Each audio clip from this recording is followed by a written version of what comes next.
Hi, sorry to cut you off, Alan. I pulled the trigger on that and you were talking. I'm like, oh no, there's no stopping now. How y'all doing, everybody? Welcome to another episode of Heavy Metallurgy, number 103 to be exact. Alan, Marty, twice in 1 week.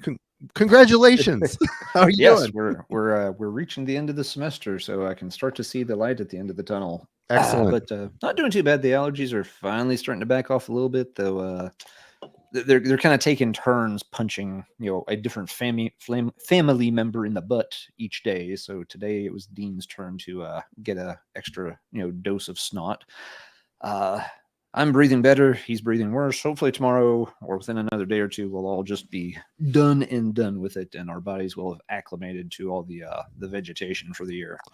I grew up with friends that suffered this affliction, this seasonal allergy affliction, and I got lucky. I guess I got lucky. Yep.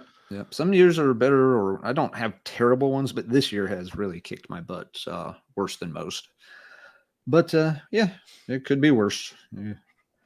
Good to see folks showing up in the chat. Welcome, everybody. Hope everyone's had a good week, and hope everyone's ready to hang out. We have not just one guest, but multiple guests for everybody to chat with and enjoy tonight. But before we bring them on, Marty, do we have any business we need to attend to? Nothing. New shirt drop is going to be happening probably next month. Been pretty busy, and my band is going down to Louisville, Kentucky to play at in a venue named Headliners, called Headliners. It's on May 20th. The bands are Primeval Well, us, and Panopticon. So it should be a good turnout, good show. We're driving some hours to come get there. So I've been pretty busy printing shirts for everybody and all that stuff. But Mark Riddick design is coming. It's going to be killer. And also thanks to everybody that stopped by the Metallica stream on Wednesday. It was a good conversation, and you had quite a few folks in there hurling garbage at us. Some were, some weren't, but we had a good time, a lot of fun. We've managed to piss off at least a handful of hardcore Metallica fans, so we must have been doing something right. Who aren't subscribed anyway, so it's fine. It's fine. If you're going to be a Metallica fan and you can't handle the band being criticized, life is tough for you, and I'm sorry, but that's the way it goes. The way it goes. But we have a kind of a cool show tonight. We've been wanting to do this for a while.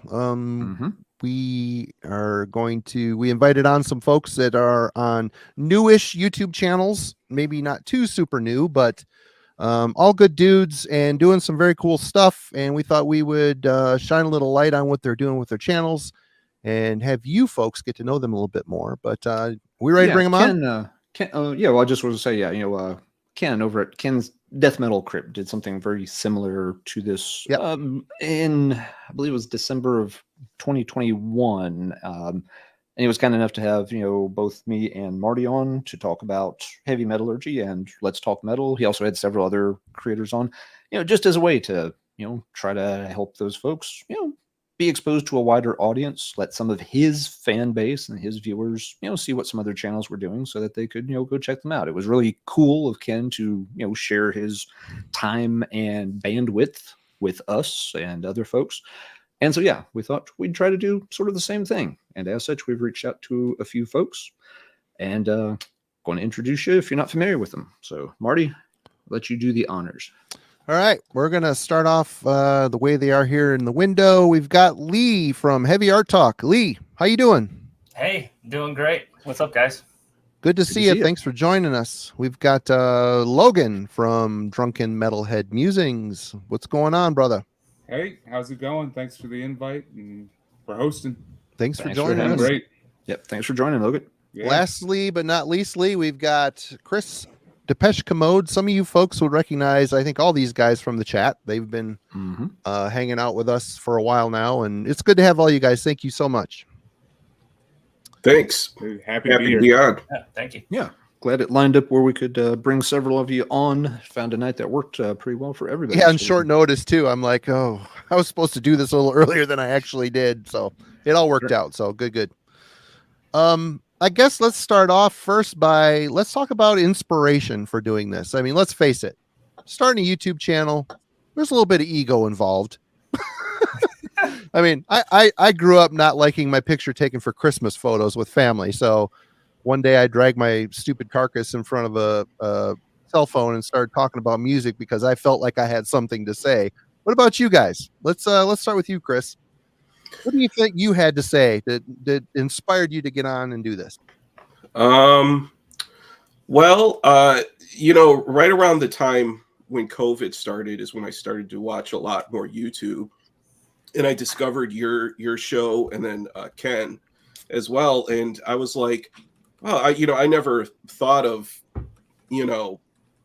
something like this with especially with the live chat where you can engage with viewers. And back in 2017, I started a podcast because that was a comedy and metal podcast, but it was the old school thing where it was audio only, iTunes store, and we had to meet in person once a week. And one of the people was a total bum who contributed nothing. And after about 14 episodes or so, just life started to kick in. So after watching you guys long enough, I'm like, you know what, I should get back into this and kind of just use it also for a comedy outlet for myself, because I've done stand-up for a while, and I have a big music collection too. And that's actually a very cool angle too. I mean, you've posted several of your clips, and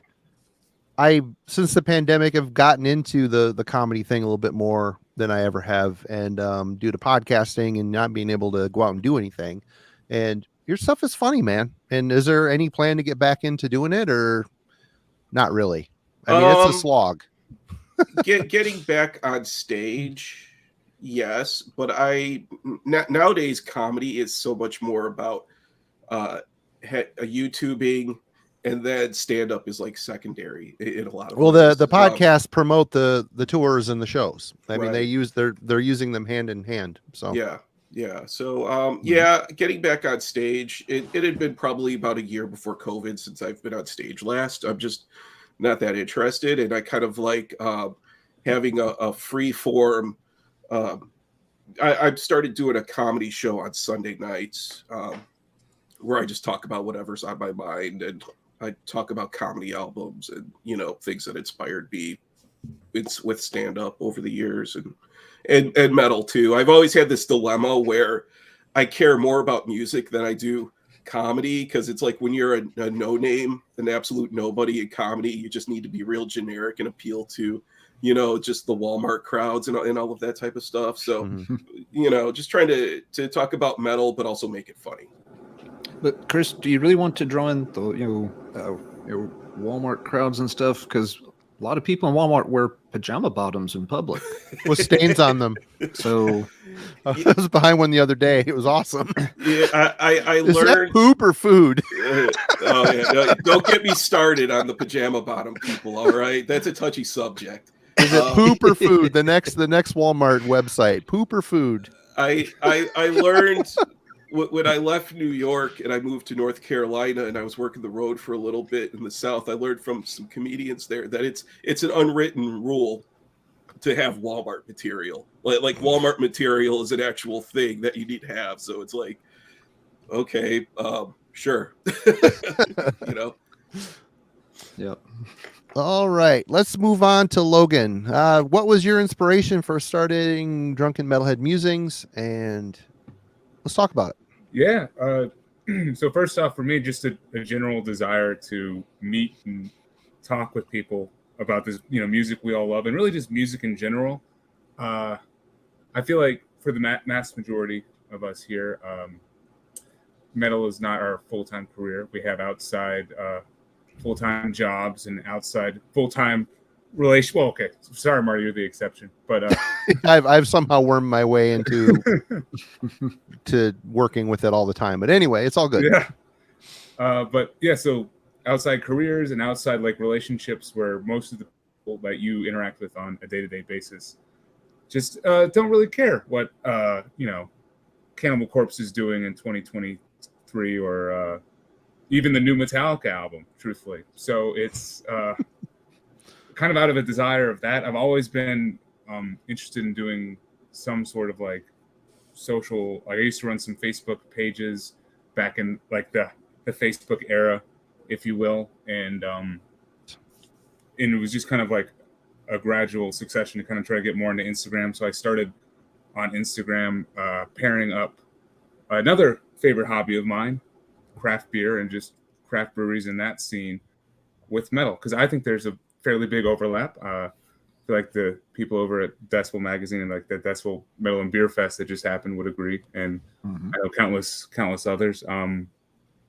So kind of just combining some of my two favorite things, and trying to stay sober enough while doing it.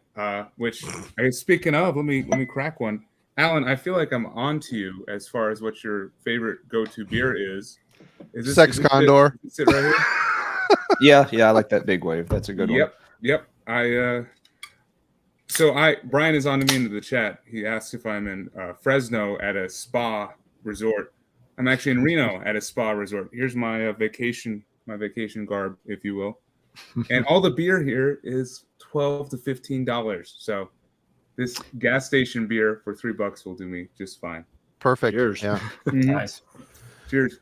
Thanks for having me on, guys. Cheers. Yeah, no, anytime. And you mentioned the craft beer scene, and having friends in that world as well, knowing how into it and obsessed people are with it.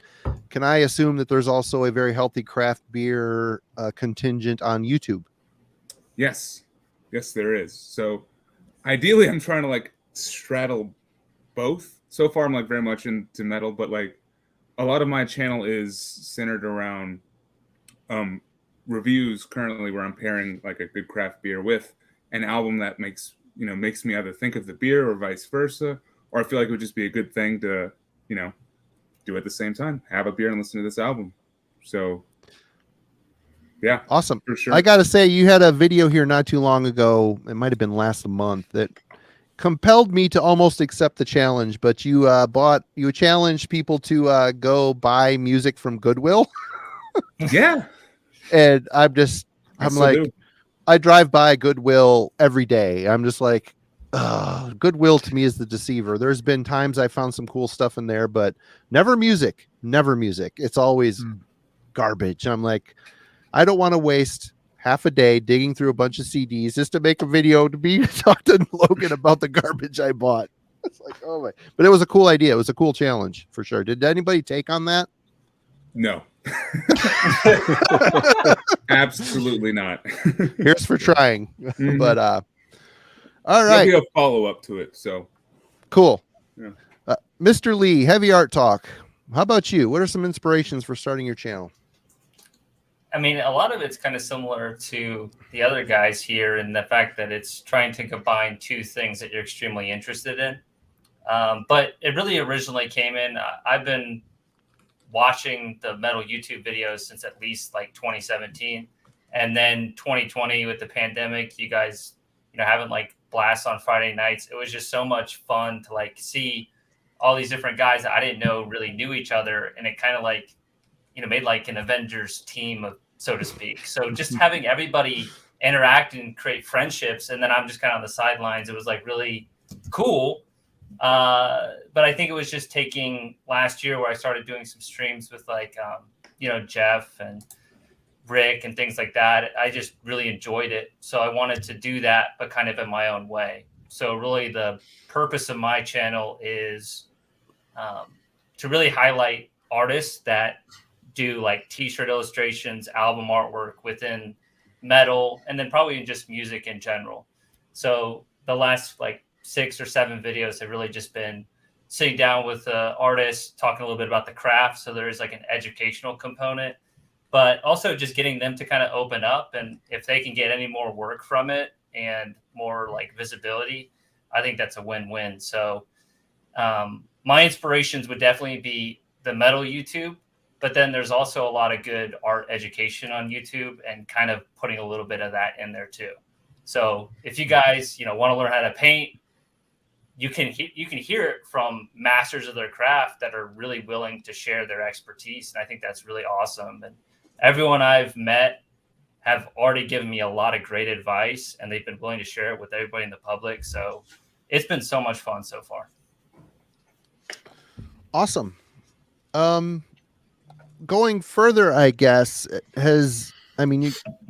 you've all been doing it for a little bit of time now. Are you getting where you wanted it to go? Have you fully realized what your channel is going to be yet, or is that still a work in progress? I guess, Lee, we'll start with you since you're kind of in the pole position here. There you go. Yeah, I mean, definitely a work in progress. Just kind of taking it month by month, really. I think for me, it's like there's a thing in the back of my head. It's like, okay, what happens when you've asked all the artists? What do you bring them on a second time, or what do you do to keep it fresh? So eventually I'll be able to answer that question, but I'm still pretty much at the foothills of the journey, I think, because I just started in January officially. Right But on. I'm happy with the progress so far. How many subs do you have? I have 147. Wow. That's pretty good Good for start. January. I mean, it's a good start for sure. Yeah, thanks. Chris, how about you?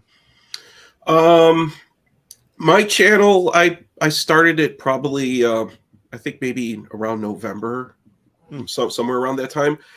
There's still more that I want to do. I'd like to get short form sketch comedy and think of some way to kind of incorporate that into it somehow. That's sort of just a bigger picture type of things. And I'm still, thinking of ideas of how to improve the channel. I have a tendency to just hit record without planning beforehand. So I'm planning better and becoming more disciplined about creating content. I have a tendency to say I'll do it tomorrow, and then before you know it, 2 weeks later, I still haven't done anything. So there's still a lot more that I want to do with my channel. Right on. Yeah. How about you, Logan? Yeah, I mean, definitely work in progress. Probably always a work in progress, right?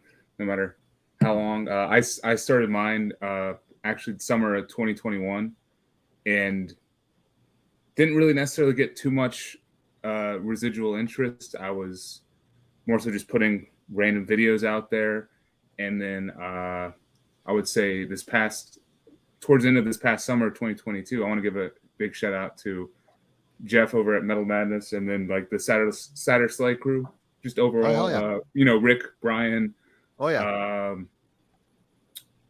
the whole bunch that have just tend to hang out on that day. They kind of, I got into some of their streams, and then the light was lit again, and the passion to try this was reignited, and so far it's been steady. Still under 100 subscribers, so I'm trying to figure out like kind of what videos will stick while still maintaining to certain ones that I think that I actually want to do, talking about stuff that I actually want to talk about, which for me is stuff that might not be normally discussed as often, in this little corner of the metal VC, like a lot of sludge and stoner stuff. It's one of my favorite genres, so talking about a lot of that, and then metal albums from the decade that I kind of got into this music, which would be the 2010s. So focusing on albums from that era as well. Right. But definitely still work in progress and taking it a video at a time. Excellent. I mean, I think even here, right, we finally, I was just the, collection update guy, which I'm still going to do. I just haven't had time. People have been asking me to do some, but me and Alan connected 3 years ago now. And it's kind of, this was after doing all those pandemic streams where it was 8 hours of just getting shit hammered in front of a bunch of people. It was kind of learn what's cool and what's not cool. And Alan and I are pretty like-minded when it comes to metal. And it was just, having a direction is a good thing, and we can grow and change within the direction however we see fit. As long as it's all metal related, I think it's a good thing. How about you, Alan? Do you have any things for these guys? Anything for these guys? No, I think we've covered the main things that we were hoping to. Yeah, a big part of it, is just making sure folks know about the channel, giving y'all a chance to explain what it is. And I think each of you has a good spin that makes your channels a little bit different. It's not just showing items from a collection or just reviewing albums. That whether it's comedy or art or beer, there's something that makes each of these channels pretty cool. That's a little different too. But we're also going to give folks kind of a more in-depth look into your personalities by examining what you've been playing here in recent time. Before we do that, before we jump into that, I do believe Jeff is doing a stream right now with some folks on Fate's Warning's catalog. So they're doing a deep dive over at gas masks and hand grenades right now. So there's that. If that appeals to you, feel free to go check that out too. But yes, let's get started with. Do you remember who his guest was? I don't remember. Alan, do you do not know who the guest is. It's a guy from Gorguts, I believe. Oh, yeah, that's right. Yeah, Kevin. Yep. Yes, Kevin. Yep. I think he even hinted at maybe someone from Fate's Warning would be on too, but I don't know. We'll see. I'll have to watch it this weekend, even though I'm still shell shocked from doing all that Fate's Warning homework myself here whenever we talked about it when Jeff's book came out. But anyway, Logan, let's start with you since you're up there. What's your first what you been spinning? Pull? All right. Well, I still actually I have a residual high.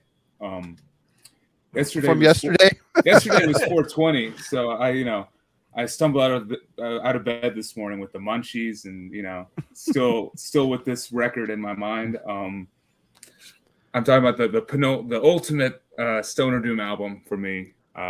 This is Dope Smoker by Sleep, of course. I probably listened to this like 5 to 7 times over the past week. Jesus! That's a lot. I just did a review on it on my channel. If anyone wants to go check it out, so this is also a shameless plug too. Right on. Links in the description for all these guys, folks. So go check them out. Where I try to justify the fact that this is an hour and 3 minute long track, and say that to me it's Stoner Doom taken into its logical conclusion, kind of. The weed mythology, the spiritual mythology of it, and just the over the top, slow, drawn out nature of the genre, just expanded upon for one crazy hour-long song. I mean, it's quite the experience. I know. I feel like it gets kind of hated on a little bit in the VC, because I think a lot of people find it pointless, boring. Sophomore. Buy me a Coke. All right. But I mean, I want to try to justify that, if you kind of go into it like knowing what it is, and you're not trying to focus on it specifically, if it's like a background album, it's great. Like for me, it's a very repetitive album, but it in that repetition there's variety, and there's interesting things that the band do within this small space that they've kind of constrained themselves to. Like the bass and guitars, for example, trade off on these like really cool riff patterns and solos. The drum performance on here, especially by Chris Wakius, is awesome to me. It's like a slow driving march, mainly focused on the snare and the ride, and it really just pushes it forward. To me, if you have a task that's a tedious task that's going to take over an hour, then why not listen to this tedious album that will take over an hour? It's a great combination, and to me, it transports me out of that tedious task I'm doing. This is definitely not an everyday listen, but whenever I listen to it, it's always great. So, Dope Smoker, right and happy 420. I'm with you, man. I think that's a really solid album, and people who love it or hate it. Mm-hmm. I mean, you can't help but love that Arik Roper cover as well. Like all of Sleep's like art design is like top notch for their sound. I was very confused with the whole thing because I was getting promos from somebody back in the day, and that album came out on London Records initially under the name Jerusalem. Yeah. I had a promo CD of that, and yeah. Did you like Holy Mountain, Marty? I like the first song. The main riff in Dragnot or whatever the name of it is. I'm like, oh, this is cool. Total 70s kind of Black Sabbath thing, and I thought the rest of the album got really boring. I did listen to their latest one, the with the astronaut on it. I thought that was pretty good. Yeah. But I will say, I love the very first High on Fire record. Yeah. That album is absolutely crushing. It took what Sleep did and actually gave. Yeah, they didn't do it. I mean, the riffs were just kind of like flowing. It was like each riff was like a river flowing out of the amp. It's a great album, and that's like the main one I like from that band. But anyway, Lee, how about you? What you got? So my first pick's actually kind of doom oriented as well. Recentish band for me, but it's Reverend Bizarre. I love that Crush band. the Insects. That's a good one. That's their best one. Yeah. So I think I actually pulled the trigger on finding this band and like actually starting to buy their stuff from as Craig Zoller. I think he was talking about on a stream one time, and I really love the first 3 tracks on this album: Doom Over the World, Devil Rides Out, Cromwell. Yep. Kind of a new, but I think it's like kind of doing Cathedral way better than Cathedral can. For those with better singing, better singer. Exactly. It does become a little bit of a slog at the end for this particular album, but I still think they're a really good band, and it's a solid record. But the strength of those first 3 tracks, like if they just kept that with kind of the shorter song lengths and a little bit more of a catchy element, I think it would have been a little bit better. But yeah, I mean, they're from Finland, and I think their whole thing is just trying to take doom as far as it'll go and still be very true to that label. So it's like they're not trying to reinvent the wheel, but excel at it. So what do you guys think? Yeah, I'd agree. Yeah, I'd agree with your assessment of that one, Lee. It starts out really good, but on side 2, the songs start getting longer and longer and a little bit duller and duller. It's someone, I can't remember who it was, we were chatting about it recently, and they kind of compared it to it's a little bit like a modern uptake on a Witchfinder General 2, which the band was obviously into. But yeah, so especially that A side is really good. For me, I love the fact that they took, they walked the line between the type of doom that I typically don't care about, which is kind of the Sleep thing, the droney style, but they're more riff oriented. So they kind of straddle the line between the two, which is good. And then they add that Finnish weirdness with just strange lyrics and stuff. And I don't know. I like his voice, and I like the riffs. I like the tone, the feel of their stuff. I've got everything but a couple. I've got most of their stuff, and I enjoy it. When I am in the mood for it, I usually grab for them. Yeah. I usually grab, I do like his voice, but I usually grab for the Spiritus Mortis records he's on. I tend to like those a little bit more than the Reverend Bizarre. It's a little closer to the Crush the Insects style of Reverend Bizarre, where they stay a little more focused. They don't let the songs just drag on forever. But other than that, yeah, I mean, it's in the same zip code as Reverend Bizarre was. Right. Oh yeah, and the bass taking the lead too. You guys, anybody else have anything to add on Reverend Bizarre? I still need to get into them or to give them a chance. Their stuff is hard to find for me. Really? Okay. Or I just haven't stumbled upon it. Not you the good. You don't really see it in the wild much. That is you don't see them at Goodwill too often. No, yeah. the stores I visit don't have them. I have the split that they did with Electric Wizard, but other than that, I don't own anything else by them. Homework for us. Homework. Yeah. All right, Chris, you are up. Okay. Well, since we're on the topic of doom, this is one of my. I think this is an incredibly underrated album, and it's sort of a super group that I feel like never really got the recognition that it deserved, and it never even got a vinyl pressing, which I think is really bizarre because the format is perfect for a 12-inch EP, and that is Teeth of Lions Rule the Divine. O'Malley project. Yeah, it's Lee Dorian on vocals, Justin Greaves from Iron Monkey, and then he also played in Electric Wizard. Greg Anderson, and then Stephen O'Malley. I think this is just an incredible, like, it's really trippy. It really is, especially the one song that's 20 some odd minutes long. It's just really noisy, and I don't know. I have mixed feelings about Lee Dorian, with his vocal style, but I think everything works out really well on this album. I've started revisiting it again recently, and I think this is really sort of just something people should pick this up. It's a really good album. It's 3 songs. What is it?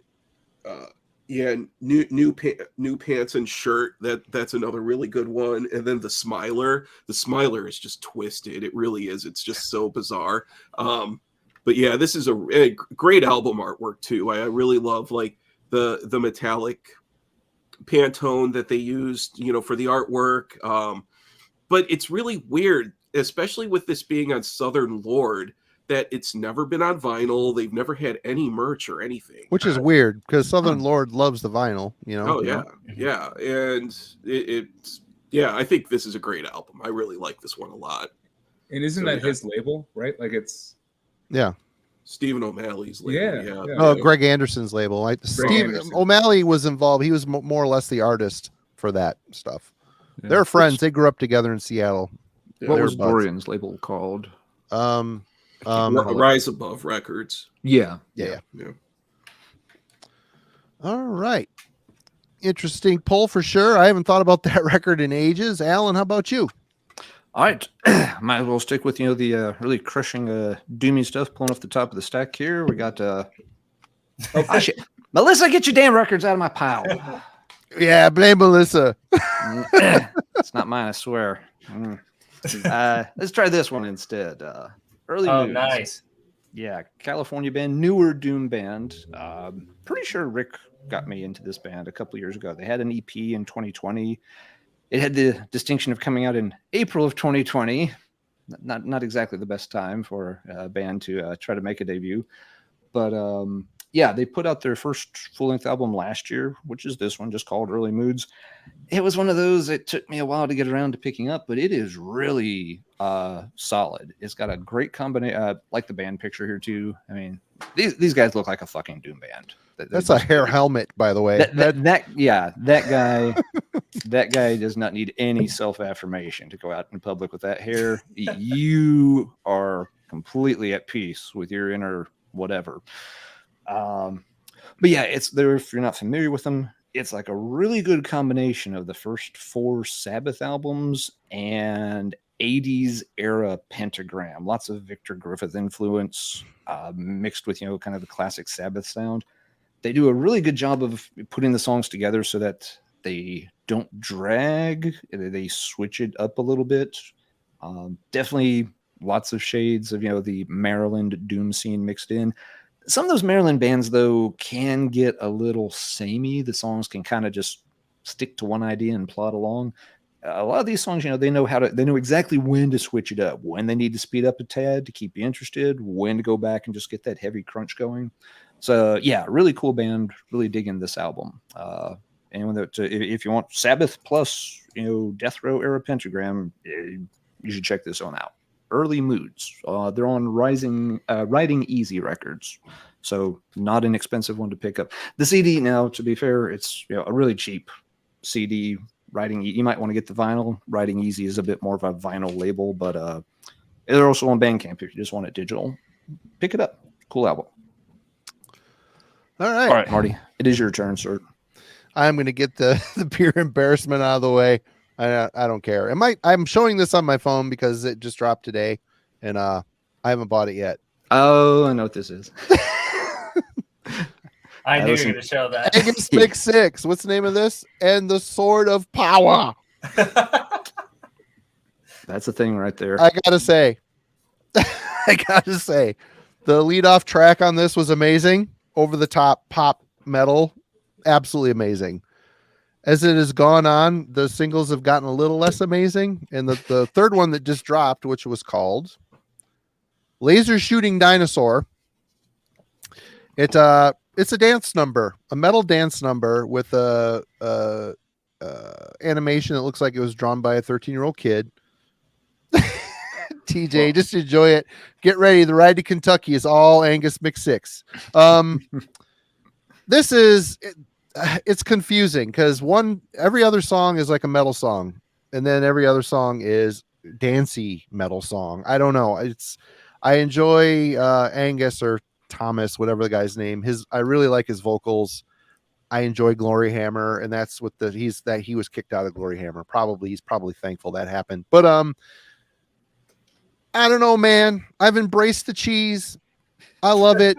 My kid in fact, I showed my kid the Laser Shooting Dinosaur video yesterday, and he even said, I could smell the cheese through the TV. So, my kids even called me out for being cheesy, and I'm still not sure what I think of this record yet, but I'll probably buy it.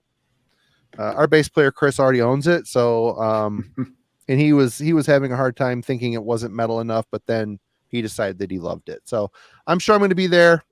Yeah, it's Alan's new theme song. All right.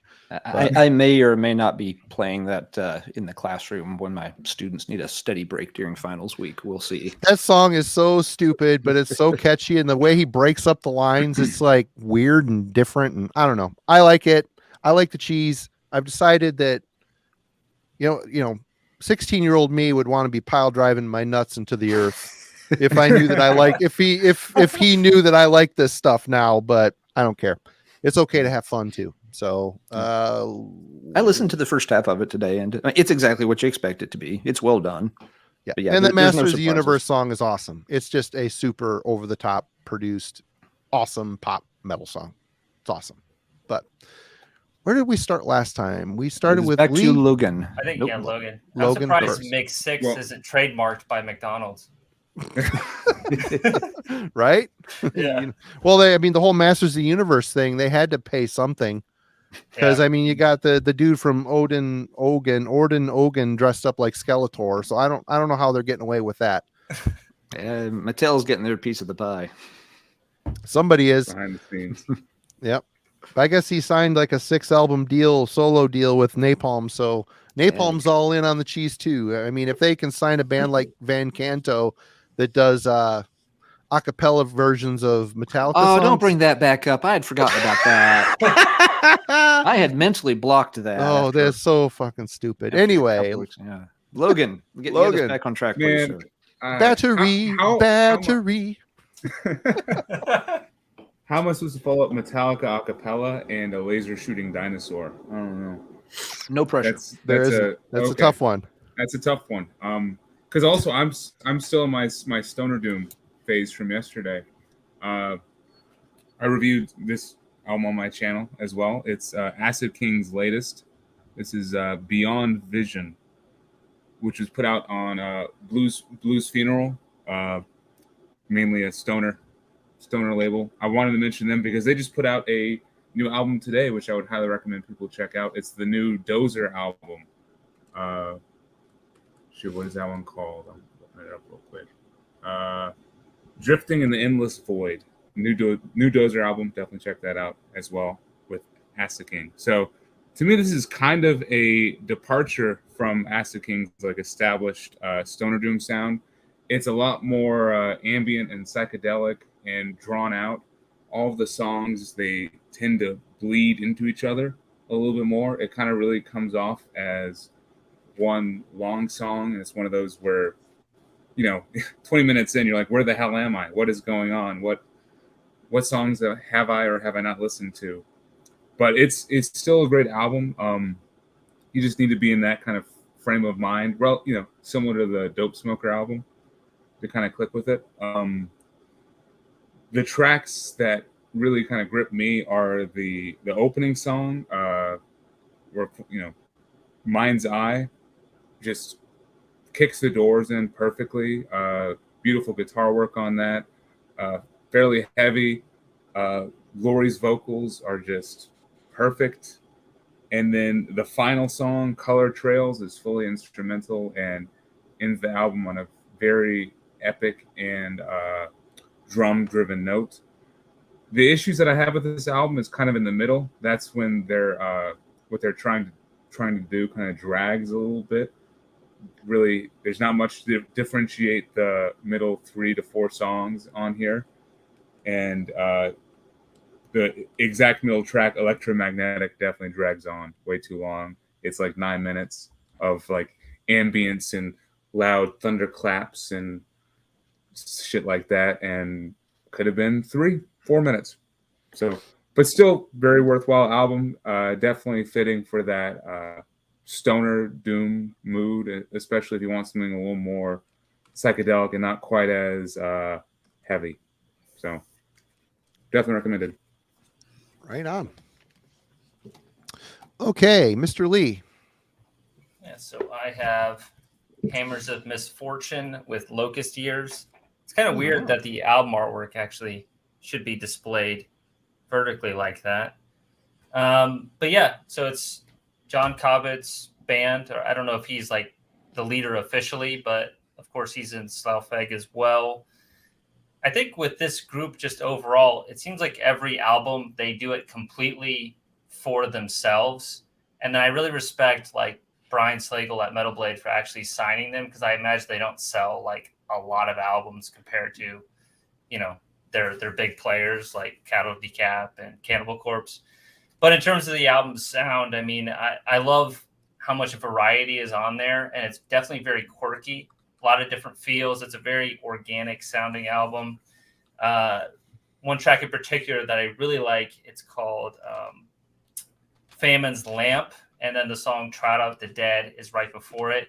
Now it's got a little more of a upbeat kind of gallop to it, and then Famine's Lamp, it's almost kind of feels like a dark nursery rhyme in a kind of way, but like in a really good way.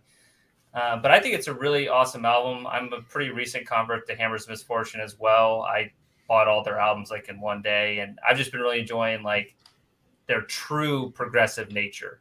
Like there really is another band that sounds just like them. So I think they're probably a love it or hate it band, but I think that every album and each time you listen to it, there's a lot more depth to discover each time. So I've been digging it. Sweet. Chris, yeah. go That ahead. band gets a lot of acclaim. I've never quite been able to get into them. I need to circle back around and give them another chance. But yeah, they're held in very high regard. Yeah, I could totally get why too. It's a lot to dissect, and each album's very different. So if you like one, you could hate the next one. For sure. Yeah, that's a good point. I noticed they definitely move around a lot stylistically. All right, Chris. Okay, so this next one that I'm going to show really speaks to who I am as a metal extreme music fan.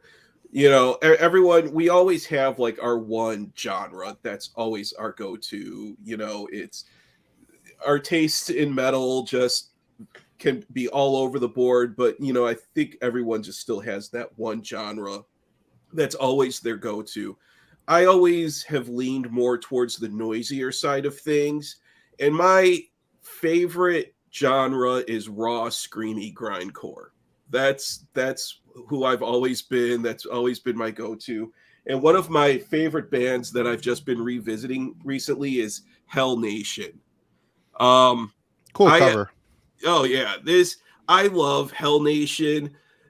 You know, songs that are 45 seconds, all blast beats. And when I first discovered them, I'm like, holy crap, the drummer is the lead vocalist. And, you know, back then it was, you're seeing more drummers doing lead vocals now, but back then, like, you know, I could think of maybe a handful of just drummers doing vocals. But Hell Nation, so raw, just blast beats, just awful screaming. It's really terrible music, but that's what makes it so good. Hell Nation are easily one of my top 5 grindcore bands of all time. I would say they're even in the top 3. And this album, I would say, is their swan song. The album that they put out after this called Fucked Up Mess is also really good, but your chaos days are numbered. I absolutely love this album. It's so good. Yeah, all the songs are like 30, 45 seconds long. It's such good stuff. So yeah, Hell Nation, man. I love them. Awesome. Several folks in the chat are piping up that they're big into that band too. Cool. I've never heard of them. I mean, are they relatively big and I'm just like under a rock? Or They broke up I want to say probably around 2008 or so. They were around, the 90s, early 2000s. They were on Sound Pollution Records. Ken, who was on drums, also went on later to play in Brody's Militia, which is like another just like screamy grindcore band. A bit of a different sound to them. But Hell Nation, if you were into like 90s power violence, Fuck on the Beach and bands like that, then Hell Nation would have fallen into that category. But yeah, awesome stuff. I love them. Nice one. Okay, Mr. Professor Steele, what have you got? All right. Got an oldie but a goodie. Hadn't played it in for a while and recently got a CD copy of it. Pretty Maids. This is Red Hot and Heavy. Their technically first full-length album, I guess. Their first release is one of those 6-song deals that's usually referred to as a mini album. I don't know what to do about that. They always drive me a bit nuts. But anyway, this is the last Pre-Mades album that I guess qualifies as particularly heavy. They pretty quickly drifted into a more lightweight, hard rock arena kind of sound. They always did it very well. They always had a little bit of heavy stuff worked in, but they definitely focused more on catchier songs, later on. But this one still has some real metal anthems on it. The big track that most folks will cite is Back to Back. It's just classic mid-'80s European power metal at its finest. It was covered by Hammerfall years later, which is where most people know the track from. The title track is just one of those really good pounding, fist in the air anthems. Every band has one. Most of them are kind of generic, but this one by Pretty Maids is actually really strong. There's a lot of other ones that are good on here too. You do hear them starting to already drift, into a much more accessible territory. The keyboards are becoming a little more prominent. Vocals a little softer, but still really good on tracks like A Place in the Night, Queen of Dreams, Waiting for the Time. So you still get a few good, heavy, faster tracks, and you also kind of see where they're going to head by the next album after this. But still a really cool one, and I tend to forget just how good the album is overall. It's a little front-loaded with Back to Back and Red Hot and Heavy right on the lead tracks. But yeah, if you like that kind of mid-'80s European pure metal sound and you don't mind it getting a little bit lightweight, this is an album that doesn't get talked about enough. Pretty Maids, Red Hot and Heavy. And the band is still going strong, so hey, good for them. They've made a go of it for many a year. Right on. Chris, was that the cat water I just heard? No, I unplugged my cat's water fountain. I was going to say, because if that cat is well hydrated, because it's going like every 10 minutes it goes off. Like, what? Trust, I scoop his litter box multiple times a day. So he's well fed and well hydrated. That might be my hotel AC. It just kicked on like that's what it is. Seconds ago. I don't know what to do with that. So it's not intrusive. When I heard the sound and Chris muted his thing, I'm like, oh, that was the cat's water. I finally heard it. All right. I guess I'm next. Or not. Wrong button. Oh, Jesus Christ. Here we go. This is kind of a link up with Hammers of Misfortune, I think. Recently watched the live Lord Weird Slough Feg performance at Keep It True, this year's Keep It True, and realized that I had not spun these two very much. I've got the latest one. They changed their name back to the Lord Weird Slough Feg. For the longest time, they were just Slough Feg. This is the new Organon.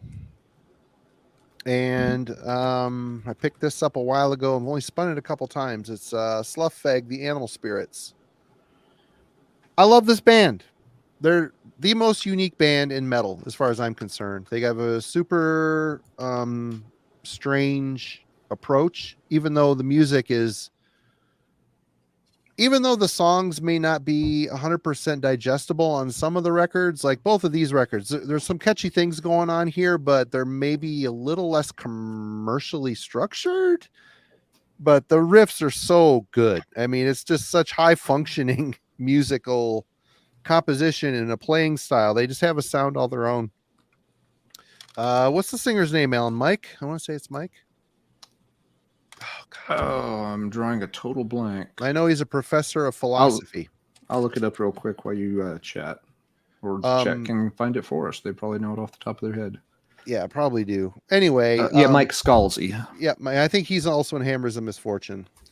He's been involved with that project as well. But yeah, this band is genius. They're great. Even though both of these albums may not be in my favorite list in their category, in their discography, I respect everything they put out. It's super unique. Like I said, the riffs are just mind blowing. My favorite's Traveler. I also like Atavism, Down Among the Dead Men, and Ape Uprising. All really great records. Hard Worlder is a great EP. We should do a dive on these guys someday, Alan. That would be a good one to do. Yep. I'd have to brush up. I'm sure there's a couple I missed along the way, and I haven't played them in a long time, except Traveler. That's always my go-to. Yeah, a couple weekends ago, we had a show in Lansing, and we put on Traveler. And my God, it's a perfect riff album. Every riff is perfection.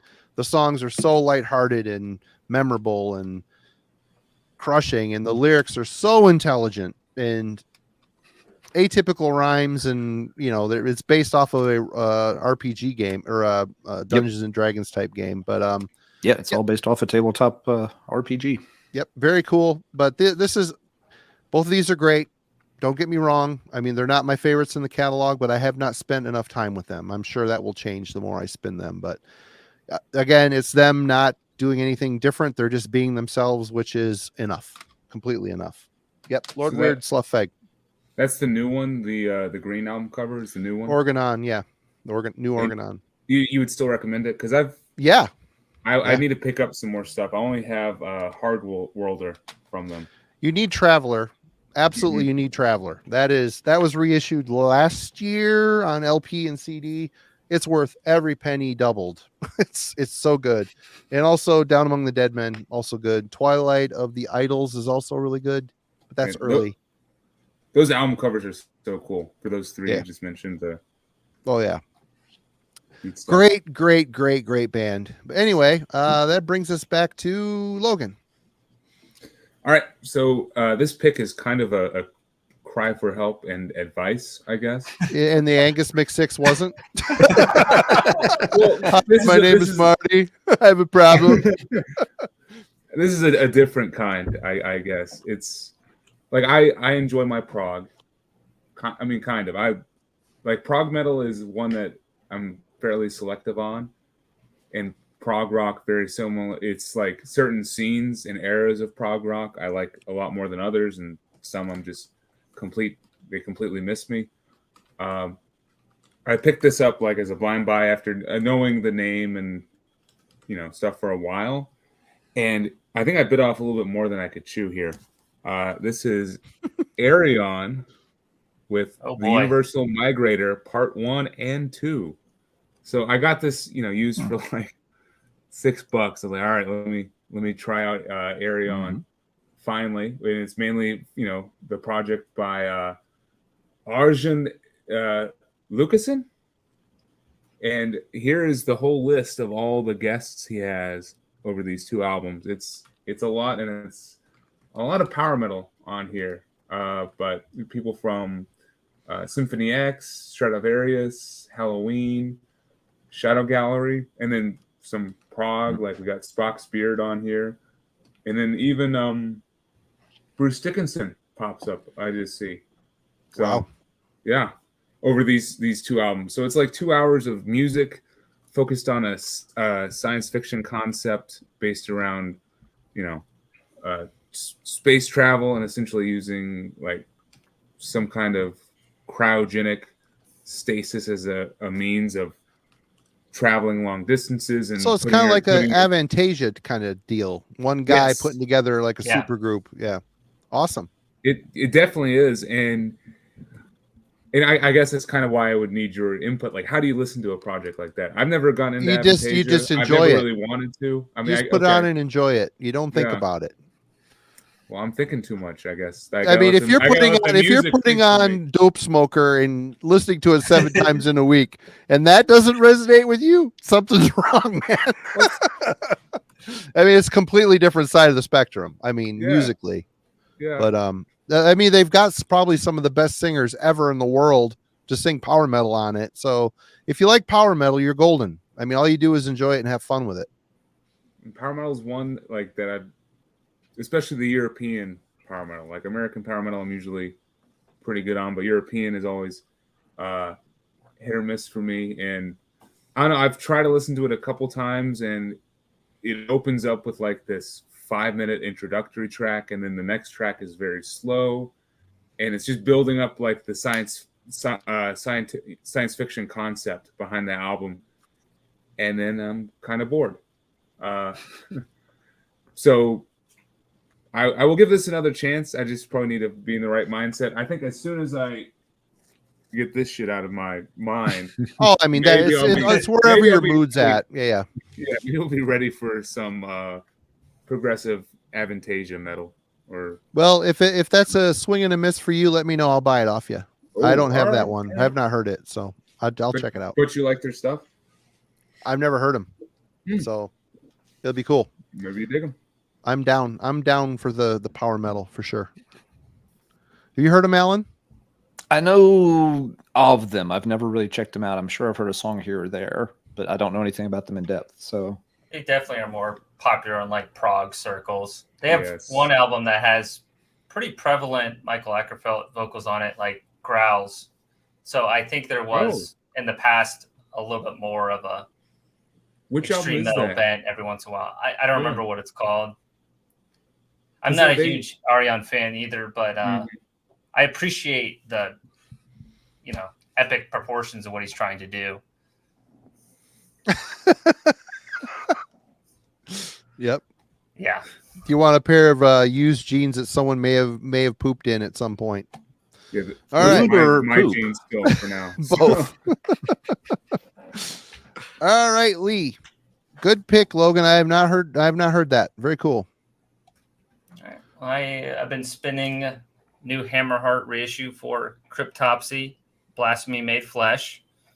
So awesome debut from Cryptopsy, from Quebec or Montreal. I'm trying to remember exactly which one, but I mean, for the longest time, I just listened to None So Vile over and over again, and I didn't really like the later Cryptopsy, and I still don't really. And just the last couple of years, I've been listening to this album. It's a little less refined than None So Vile, or maybe just developed would probably be the right word, because they're both really raw and brutal albums. I mean, it came out in 94, so I think it was a little past the first wave of like death metal, so they kind of were on the tailwinds there, but they took it to a new extreme level. And Flo, his drumming is just amazing, especially on this album, with like how organic it sounds. It's just like perfect for his style of playing, and you can really hear like every snare hit. And of course, Lord Worm's vocals, just like there's no other vocalist like him, especially at that time. So I think a really influential band, and this and None So Vile, it's kind of hard to say which one's better, but I'd probably lean None So Vile. But yeah, I've been really digging this. That's good stuff, for sure. All right, Chris. Okay. So this next band, I've become a big fan of this band over the past probably 2 years. I celebrate their entire catalog. And there's this wave of bands coming out of Japan that are early Carcass worship. And that is Pharmacist. Nice. This album, medical renditions of grinding decomposition. Everything about this is just early Carcass worship. and they do it so well that they do it better than Carcass did it way back in the day. Like That's a statement. it's seriously. Like, I mean, it's relentless. It doesn't slow down. It's just one song right after another of just blasting gore grind. This album is absolutely awesome. Hell's Headbangers just reissued Flourishing Extremities, which was an earlier one that they put out, but Hell's just put it out on vinyl, which is another really good one. But yeah, there are like these bands coming out of Japan, and I love bands from Japan. I am a big fan of a lot of bands from Japan, and Pharmacist, I would say, are the cream of the crop right now of Carcass worship. They wear it on their sleeve, and they do it very well. So I highly recommend everything that they've put out. Awesome stuff. They're a two-piece, and one of the guys is actually from the Ukraine, but lives in Japan. I ordered some merch from them in Japan, and it sucks because fat guys shouldn't be ordering shirts from Japan. No, all European sizing is smaller. And not that Japan is Europe, but it's smaller. It's a lot smaller. I have this sick Pharmacist long sleeve that I ordered from Japan, and I got an extra large, and I'm like, all right, this is gonna look awesome. When I wear it out, it's gonna be badass. And, muffin top. Oh my god, the extra large in Japan is like a tight fitting medium in America. It's crazy how I put it on once and I'm like, I'm never gonna wear this. Suck it in, bro. Suck it in. Yeah. But yeah, Pharmacist, totally awesome stuff. Nice. I'll have to check that out. If you're throwing down the gauntlet saying it's better than Carcass were, I'm interested. I'm interested. I mean, it's really good stuff. Really groovy. Like, I think the drumming's really great on those albums. Yeah. All right, Alan. All right. We'll go with an oldie but a goodie here. Pulled this out, and this has become my soundtrack for sitting in the car rider line waiting to pick the kid up after school and trying not to fall asleep. It's a very, very good album. They have a lot of great albums in their catalog, and I know metalheads tend to gravitate to Thunder and Lightning, which is fine. It's an excellent album, but Black Rose should not get overlooked. Tons of good tracks on here. They had a really strong run of albums through the mid and late 70s, and this is part of that streak. Hey, geez, there's lots of classics. Toughest Street in Town is great. Got to Give It Up, Get Out of Here. Black Rose, of course. There's a couple of ballads, of course, but this is 70s hard rock. The album comes with ballads, and you just fucking deal with it. They're good ones. He was such an interesting way of doing them. Yeah, Sarah's, about, Phil becoming a dad, getting, used to being a family guy. With Love is still a very good one. He's got a great voice for it, that kind of, smooth troubadour delivery. Really, the only track on here that I don't really like is S&M.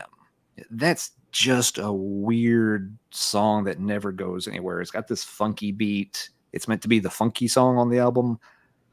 And the lyrics were cringeworthy in 1979, and they don't do, but they're cringe. It's like, why would you even try to make that rhyme? It doesn't work.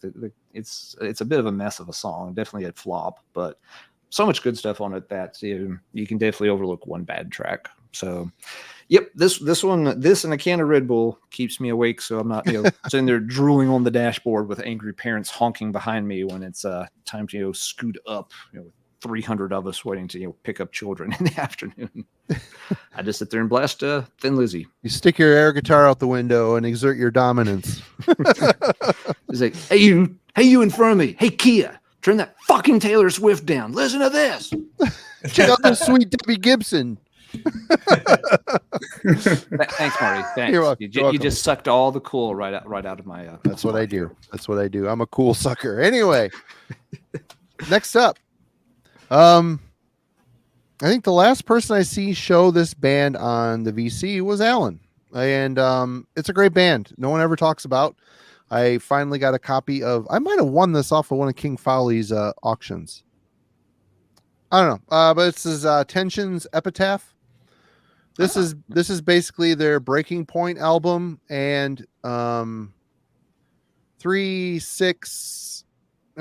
previously unreleased tracks and 3 unreleased live tracks. So this is like a full collection of their entire discography.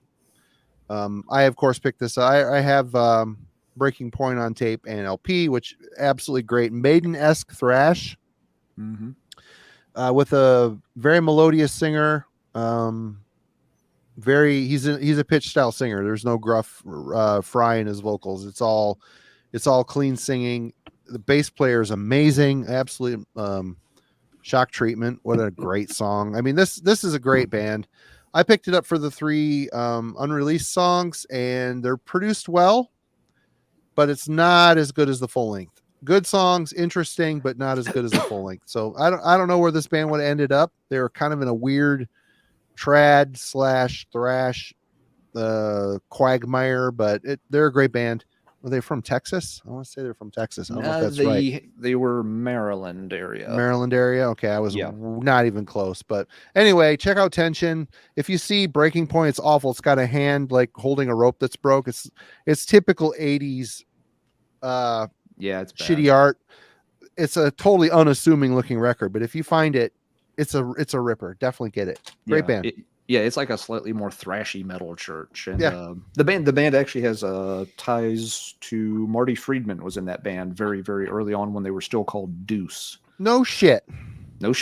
Before he moved on to before he relocated to Hawaii, he was in Deuce for a hot minute. And when they were under the Deuce name, they made an incredibly rare 7-inch single. That's one of those private pressing holy grails now that you never ever see on collector lists or anything. But yeah, when the name change to Tension happened while they were in the studio recording the album, because they found out there were other bands using the name Deuce, and so they had to kind of quickly shit, I guess we just have something that's maybe more unique.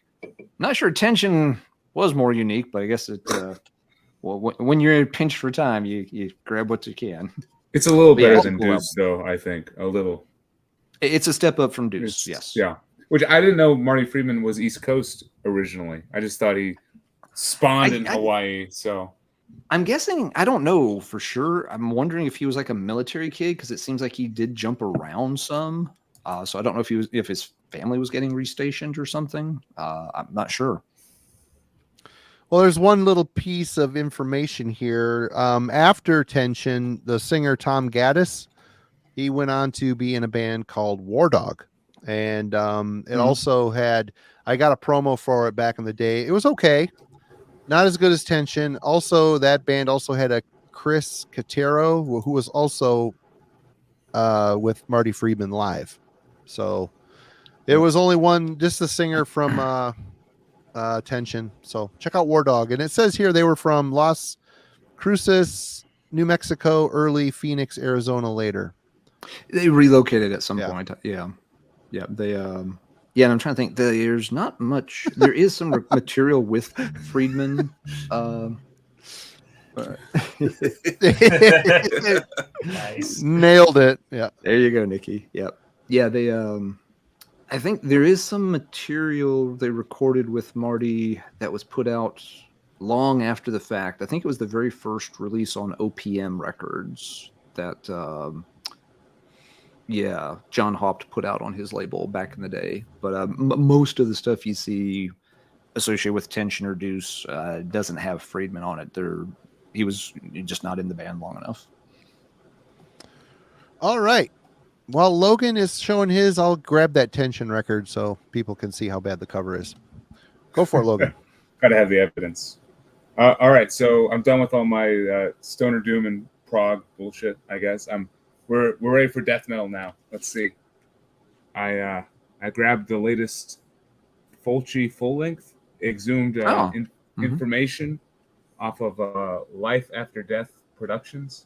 Definitely a underground label I'd recommend shopping from if you can. Did they put that out or just the distro? No, just the distro. This came out on Time to Kill Records. No idea where that came from, but I was able to get it when they were doing a sale at Life After Death, so for a good price. I think it must have been a label overseas though. Like, look, we got some Japanese characters. Yeah, OBI. Yeah. OBI with the OBI strip that came neatly packaged with this. But yeah, Fulci is fucking awesome. They are like straightforward, simplistic, chuggy, death metal riffs. You can definitely tell they're of that modern sound, but then at the same time they really do embrace 80s. I mean, from the name itself and focusing on all things Frizio Fulci. And this one specifically is based on his 1991 movie Voices from Beyond. Oh, did I say Lucio Fulci is what I meant to say. But yeah, so it's very much based on his horror films. Mm-hmm. Groovy 90s death metal riffage and 80s synths are what's found here. And I think I like this one the most of the Fulci output because it really does a great job of balancing out like the synths and stuff with the 90s. In fact, it's kind of separates it. Like the first half of the album is very much like straightforward 2 to 3 minute death metal songs. And then the final 4 tracks all incorporate heavy synths from a group called TV Crimes, which might be some of the members of this band. I'm not sure. But they basically come together to help wrap up this album, at least the last 3 tracks, Child, Phantasma, and Cemetery. So Child and Phantasma are both just only synths. And then I believe on Cemetery, both Fulci and TV Crimes play over, and it's like a great combination of like synth-driven, old school death metal. But very, very fun band. I was lucky to see them live.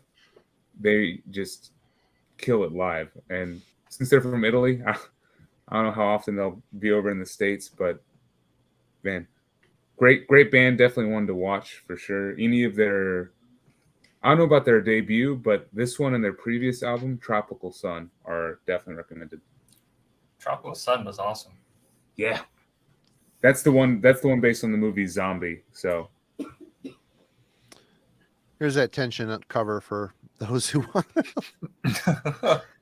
Fun trivia fact: it's the same hand model from the Hellstar album. Not really, but I think it is. So yeah, if you see this sitting in a bin, pick it up. It's a pretty killer record, to be honest. It's much better than it looks. Yeah. All right, Lee.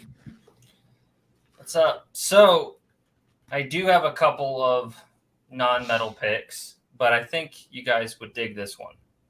So this is Wise Blood with And in Darkness, Hearts Aglow.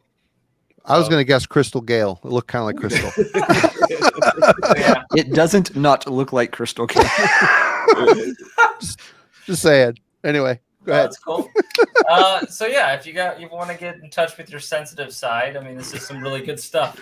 I already showed Angus McSix. Come on. Again. Anyway, go ahead. But all right, well, if you wanted more credibility than me, Sarah from Smolder shouted out on her Instagram. So I'm not the only one. But ooh, hey, speaking of Smolder, the professor will have a review for the new Smolder album up on Heavy Metallurgy on Monday at noon, AM or PM, depending on what time I select. Anyway, go ahead, Lee. Oh, nice. So to describe the sound, it's very cinematic. It's kind of like Joni Mitchell meets like the Carpenters with like a little bit of Cocktail Twins. But yeah, I mean, it's extremely beautiful. Definitely kind of caters a little more towards the Pitchfork crowd, but it's not pretentious. Like, she really is creating something special here. I genuinely recommend you guys check this out. I think a really good track to start with is Children of the Empire. It's got some really nice chimes and it just really hits you here, and it really elevates too. Really awesome string arrangements. Let's see what else I put here. What's up, Craig? the album itself is all about like connection among humans and how that's kind of difficult with it being somewhat of a fractured world with technology and everything. And you kind of get that feeling of melancholy listening to all of it. But there's enough change in moods to really keep it interesting. Her voice is impeccable. I think this is really, really good. And I do think that if you don't just listen to metal, but you like darker music, you should check us out. Right on. Lee, is it anything? Are you familiar with Bats for Lashes? Is it anything like that? Yeah, I'm not familiar with that group. Okay, it's just some of the description there sounds like it overlaps with kind of like, you know, the pretty but kind of, you know, deep, meaningful stuff. But yeah, I don't know if Bats for Lashes really gets that dark. So it's a random one I know from that kind of, you know, school of music. Yeah. Okay, sounds interesting. All right, Chris. Okay, so this next one, I've been revisiting this album again because it was just reissued probably about 2 years ago as like a 5 LP box set, and it's probably one of my top 10 favorite metal albums of all time, and that's the self-titled by Jesu. This is the original, the first press, and then this is the box set that was just repressed probably like about 2 years ago. And Jesu started after Godflesh broke up. Jesu was the next band that Justin Broderick started. And what I love about this album is it's his first approach to like shoegaze, but also dirgy, heavy, you know, doom, not maybe sludge, like shoegaze, kind of like My Bloody Valentine, Slow Dive, you know, that style of melody and vocals, but then just the heaviness. This album is just the perfect combination of the two. His later albums started to get maybe a little more dreamy sounding, which really wasn't my thing. But the self-titled Jesu, this album is just incredible. I absolutely love it. It's just that perfect mix of melody, but then also dirgy heaviness too. It's God, so many good songs like oh yeah, Friends Are Evil. That's a really good one. Tired of Me. Is there a real drummer on this, Chris? If you said it, I'm sorry, I was reading something. Is there real drums on this, or is it drum machine like Godflesh? I think it's a real drummer. Okay. Because I believe Jesu, at least for a while, also a dude from Fudge Tunnel. Oh yeah, Alex Newport. Yeah, I think he was with Jesu for a while. On this particular release, I believe it is live drums. Yeah. But every song on this one from start to finish is just excellent. I can't recommend this album enough. It's awesome. Sweet. All right, Alan. All right. Revisited this one lately. Agents of Oblivion, from around the turn of the century. This is the only album they did. If you're wondering what the hell it is Dax Riggs and Mike Sanchez's post Acid Bath album project. So after Acid Bath kind of cameo to a premature end, Dax and Mike got, you know, another group going. There may even be a third member from Acid Bath in it. I don't remember, but this is what they came out with next. It follows up on some of the sounds they were trying out on Pagan Terrorism Tactics. The kind of a little bit, you know, quieter, somber, more groovy stuff. They kind of gave up on the, you know, heavier, more spastic side of Acid Bath. You know, Acid Bath was interesting because they would go back and forth between, you know, those, you know, really, you know, scathing songs, you know, and these more, you know, laid back, you know, like, you know, Jim Morrison on some kind of, you know, fucked up brown acid type songs. This definitely focuses on the latter, but it works very, very well. This those songs always gave Dax a lot more room to use his voice. Incredible vocalist. If you like him but aren't too familiar with his stuff, if you only know him from like Acid Bath, the Radical Research podcast, Jeff and Hunter's show, did a really nice deep dive on the career of Dax Riggs and all the different projects he's been in, from Acid Bath to Agents of Oblivion to Dead Boy and the Elephant Men, which that's the name for you right there. Jeff was a big fan and actually was sort of, got to meet Dax a few times, was sort of kind of involved in his career, trying to help him out, break through the music business a little bit. So yeah, it's a cool album, a good listen. It's not nearly as heavy or as caustic as Acid Bath. If you listen to it wanting more Acid Bath, you're going to be a little disappointed. If you listen to it wanting to hear, more of those, slower, creepier songs from Pagan Terrorism Tactics, you're going to be real happy. A cool project and one of the highlights from Dax's career. Excellent vocalist, and a real shame that he never really was able to find a larger audience. Really talented guy. Man, Alan, great pick, man. That's a favorite album of mine for sure. Oh, cool. Like it's not a perfect one in my opinion. There's like some slight mistakes that they make, but there's some absolute perfect songs on there that are so emotional that you can't get anywhere else. Really. Yeah, and Dax is just really good. Dax has all these these crazy fucked up Jim Morrison kind of lyrics, but yes, he has this really emotive voice. That he can just deliver all this insane stuff and make it really just hit you right there in the feels every time he wants to. It's the vocals and the lyrics, then also I think just the whole like tone of it. I describe it as like swamp rock, if you will. Mm-hmm. It's like it's got like that sound of decay and just very bluesy, but tracks like Ladybug and Hangman's Daughter is an all-time favorite.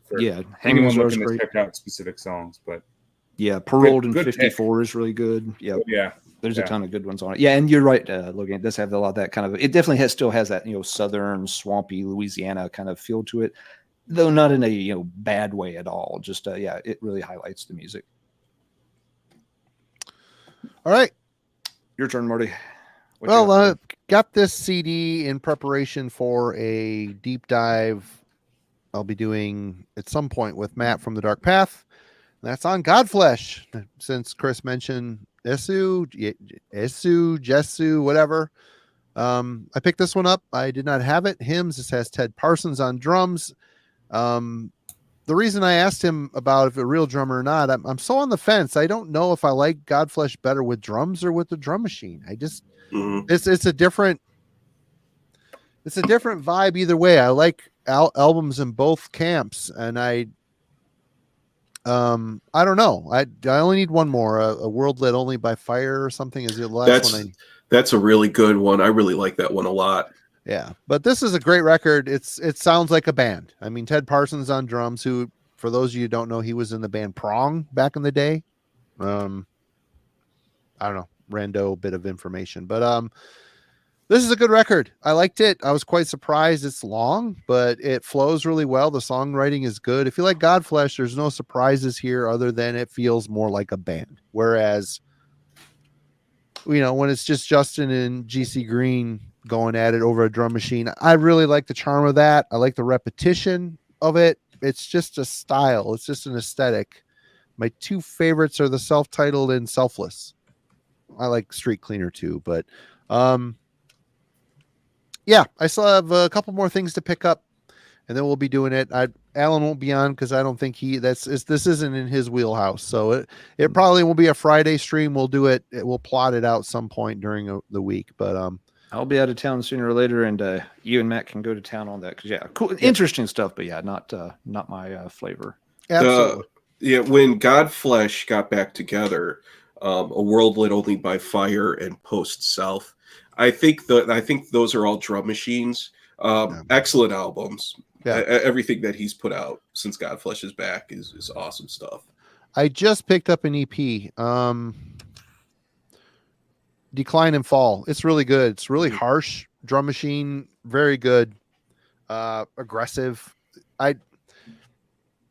Like Slave State, oops. There you are. Did you do that on purpose or did I do it? That No, might have been my bad. I'm. It's this damn casino I'm staying at. I'm in one of their hotel rooms. The Wi-Fi kicks me off every like 3 to 4 hours. Right on. So part of the money I paid, I guess. Right on. I don't know what I was going to say, but anyway, yeah, Godflesh, that'll be coming up at some point. Logan, are you guys you're back. Are you Go guys ahead. excited for the new album that's coming out? I June. might have missed that in June. Yeah. Yep. I'm looking forward to it. It's should be interesting. It's not going to probably reinvent the wheel, which is fine. But all right, Logan. Cool. All right. So there've been a lot of just great live shows recently. Like a lot of festivals just happened. There was the Metal and Beer Fest in Philly. There was Metal Threat in Chicago, and I'm sure a couple others. I didn't get the chance to go to a festival, but a recent live show that is kind of influencing my listening habits that I caught in Charlotte at a very small club, like one of those clubs from like this late 60s, early 70s, called The Milestone. It was Gorod performing. Oh, yeah. Yeah. So they're kind of blowing up. They came through Michigan a couple weeks ago. Yeah. So they just did probably their first U.S. tour, and God, it would have to at least be since COVID, I would think. But yeah, they're just wrapped it up about a week ago. But I was able to catch them at the Charlotte date, and they absolutely killed it. I mean, going into it, I was not really the biggest Gorod fan, and really only knew him for a couple songs. And they were just one of the usual like tech death bands that, million riffs a minute. It's kind of hard to keep up. It's like I already like Psychroptic and Necrophagist. I don't know if I need another one, But when a international band from France comes through, Charlotte and plays a hole in the wall venue that can barely fit 150 people, you take notice and you're like, I gotta go, I gotta support and see what the scene can do. And holy shit, Gorod kicked ass. They were tight. They were very energetic. They played for probably about an hour and a half, which was amazing. And the songs are immediately recognizable, and it really made this newer album, The Orb, click with me. This album right here is a bit more progressive, a bit more cleaner in the production value, but still very memorable. The lead single, We Are the Sun Gods, has really cool like tapping patterns and stuff. The title track, The Orb, is very dynamic and kind of, definitely captures you. And then it's one of those tech death albums that does not overstay its welcome. It's like 38 minutes, 8 songs. That's ideal tech death for me. I mean, it doesn't need to be longer than 40, So if you're looking for technical death metal in 2023, I would definitely check out the latest from Gorod. This is great, and if you ever get the chance to see them live, definitely do it. And I'm gonna be doing some behind the scenes stuff. So if you see my camera moving, I'm trying to find better lighting. As you can tell, the sun's going down finally. So no worries. Yeah. I think that's self-released too. It Logan, is, yeah. Which is pretty cool. Yes. So they just took over their own management, essentially. So booking tours and everything. So this is, yeah, thanks, Lee. Yeah, this is self-released. Awesome. All right, Lee. I think Wade mentioned it earlier. We were talking about Japan with Chris's pick, but with Intestine Baalism with An Anatomy of the Beast. Kudos to Sewer Rot for reissuing this. It's pretty hard to get until recently, so I snagged it right when I saw that they were doing that reissue. But yeah, I mean, this album's really awesome. It's basically like brutal melodic death. So there's definitely like extremely deep, really intense vocals, but the leads and everything really kind of tie it all together. So I guess it kind of brings in the things that I like most about, death metal, and then the things that I don't really like about melodic death metal that often. It really just has that perfect marriage. And I think with them, I was doing a little bit of reading on like their bio, but they released this album, and it even took them a couple years to even get this thing ready and issued out. And then there was 5-year gap between the next album that doesn't really have very good cover art either. And I think that they just had a lot of like personnel challenges because they never had enough support to like do enough touring and get that momentum. But man, this album, I mean, it sounds really, really good and really developed for what it is. So I think they took their time in the studio, but I think they are now getting the credit that they're due. And that Dungeon Serpent album that came out last year or the year before kind of reminds me a little bit of it too, where it's that brutal melodic death. But yeah, awesome album. Glad to have a copy of it now. Sweet. All right, Chris.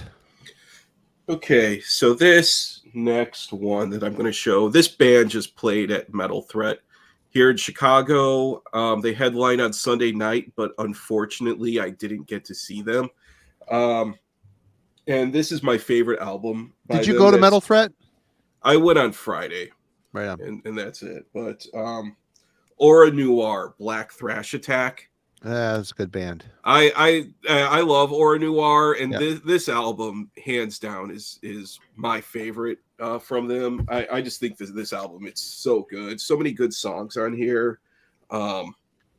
It's funny, I saw them play at Maryland Death Fest. I think maybe they might have been touring for this. I want to say maybe it was around 2010-ish or so. And after they played, like I saw them over there, and I was the biggest fanboy. Like I went up to them, I was like, "Oh, you guys are so awesome!" Blah blah blah. Like, you know, like my nipples were probably hard. And were you wearing that super small Japanese shirt? Right, I know. Like seriously, my man boobs bouncing up and down, and undulating. yeah, and then the singer, he just like looked at me with like this disgust, like get away from me, you, you know, like ugh. You belly shirt wearing poser. Right? Yeah, You look like one of them guys that wears pajama bottoms in public. Yeah. But yeah, Aura Noir, so awesome, and this album, Black Thrash Attack, is so good. I absolutely love it. It's just, it has a lot of like a different sound to it too. I mean, I'm not a musician, so I can't really explain certain sounds, but yeah, this one's definitely, if you don't own anything by Aura Noir, pick up Black Thrash Attack. It's really good. Hades Rise is also a favorite of mine too. Yeah. I also like the Merciless. That's a good one too. Ooh, Merciless is really good. Yeah. Yeah, the opening song. Yeah. The drums. Oh, that's so good. Yeah. All right. Ellen. All right, we'll do a vinyl one next. Ordered this through Bandcamp a while back. Didn't quite know what to expect from it, but I wanted to check it out because it was pressed up by the one and only Metal Theologian. This was his vinyl output for a band called Madhouse. It's their, if I remember right, it's their demo from 1988 that he pressed on vinyl in 2003. So it's been about 20 years ago. He just got it on Bandcamp. It's on, go check out the Bandcamp page. Yes, so you can check it out on Bandcamp. So it seemed interesting. You know, I had no idea what it would really sound like, but ordered up a copy, and it's actually quite good.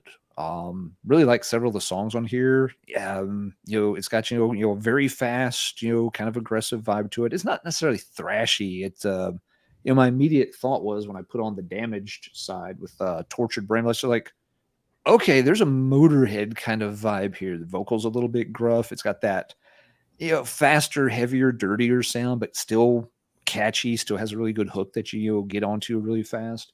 So yeah, it turned out to be a really cool project. Here are the guys looking Trey 1988. I am impressed he still found stripy pants in 1988. Gotta love those. But yeah, several cool tracks on here, especially like the Damaged side with Tortured Brain, Endless Damage, Where Vultures Hover. So yeah, it's a cool output. If you have heard Aaron talk about it, you've been on the fence wondering, it's like, it seems neat, but don't know about it. It actually, holds up as a really cool listen. I've spun it a bunch of times over the past couple of weeks since it arrived. So cheers, Aaron. It's a cool listen. I'm glad folks are getting a chance to check it out. So hop over there and order up a copy. Even though Madhouse doesn't seem like it may seem like a little generic name, it's pretty easy to find on Bandcamp. If you type it in there, you'll pull it up pretty quick. All right. I'm still kind of in the electronic realm here. I've shown this on the channel before.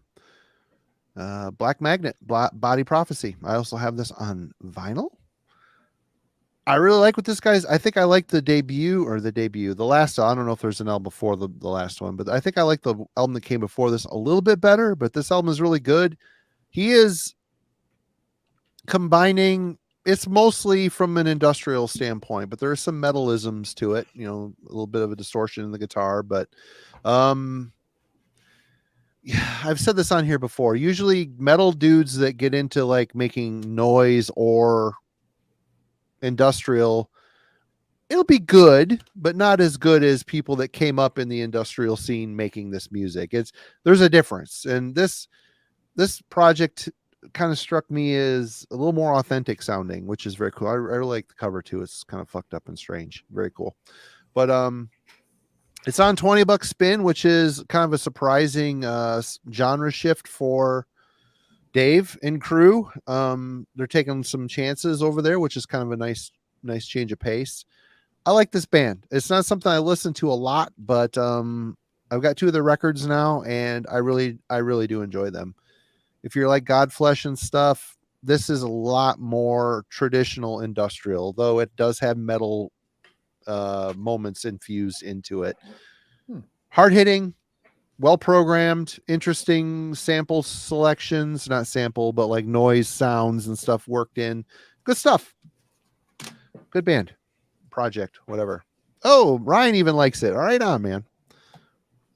All right. Logan. Hey, all right. So I just finished talking about all the albums that I brought with me on my vacation trip. So now these are all stuff that I picked up while out here in Reno, Nevada. And I got schooled a couple times. You have to say Nevada, apparently, not Nevada, Nevada. So first, I went out to this place called Discology here, and it was a solid enough selection. A little limiting kind of for if you're like specifically going there for metal. And I picked an interesting one. This is a double disc version of Angry Machines, which was probably just recently released. They had it for a fair price used. So I picked it up. I've never heard this album until yesterday when I picked it up. It's interesting. It's different for Dio. It's a lot more mid-paced. The riffs don't really pick up into that faster tempo. The choruses aren't immediately hooky. There's even like some 90s industrial influence in here, which is interesting, kind of caught me off guard. But I kind of like it for what it is. It's I don't know how often I will end up revisiting it, but for me it was worth the purchase. I feel like it's oh yeah, this is ketchup. But no, like as far like those 80s bands that have the shitty 90s period, some of those albums can be interesting just to have. Like they're interesting experiments where they're trying to incorporate 90s music into their classic 80s output, and it's sometimes works, oftentimes does not. I'd say it works on here. Tracks that I enjoy, Hunter of the Heart is pretty killer. A lot more straightforward heavy metal on that one. Dying in America is a good one too. And then the last track, "This Is Your Life," is the ballad of the album, and I kind of like how they saved the ballad until the very end. There's no ballad in the beginning, ballad in the middle. There's just one, and I appreciate that from Dio. So one of the main reasons I did buy this though is because there's a bonus disc, which is a live recording from 1997, where Dio is playing, of course, classics like "Holy Diver," "Don't Talk to Strangers," "The Mob Rule," "We Rock." But then he also slips in some Black Sabbath, which I just said. They played "The Mob Rules" and "Heaven and Hell," and then also "Long Live Rock and Roll." So that's a Rainbow song. A Rainbow, yeah. So His time in Rainbow was fucking that. magic, man. His time in Rainbow and Sabbath were both magic. Exactly. Absolute magic. So this was half for the actual album and half for that live album that pops up on here. Yeah, it's an interesting one, Logan. He definitely, got into a much slower phase there with some of those 90s albums like Lock Up the Wolves and that one. So do you like it, Alan, or is it like a misstep for you? To be honest, I haven't heard that one in so long. I wouldn't weigh in heavily on it. I don't remember hating it, but it's not one I circled back to. I checked out the one before it. I think it's Unchained the Wolves not too long ago. And it has its moments. It's not a terrible album, but I understand why people don't dig that phase of Dio as much. If you're used to the big 80s sound that he's best known for, those albums are they're different, they're darker, they're slower, and like you said, they're incorporating some of those 90s elements. That's even Dio, the 90s were a tough time for those guys. I saw Dio, and it may have been for that album tour. Let me think. I saw him in the fall or summer of 97. I mean, I think it was fall 97.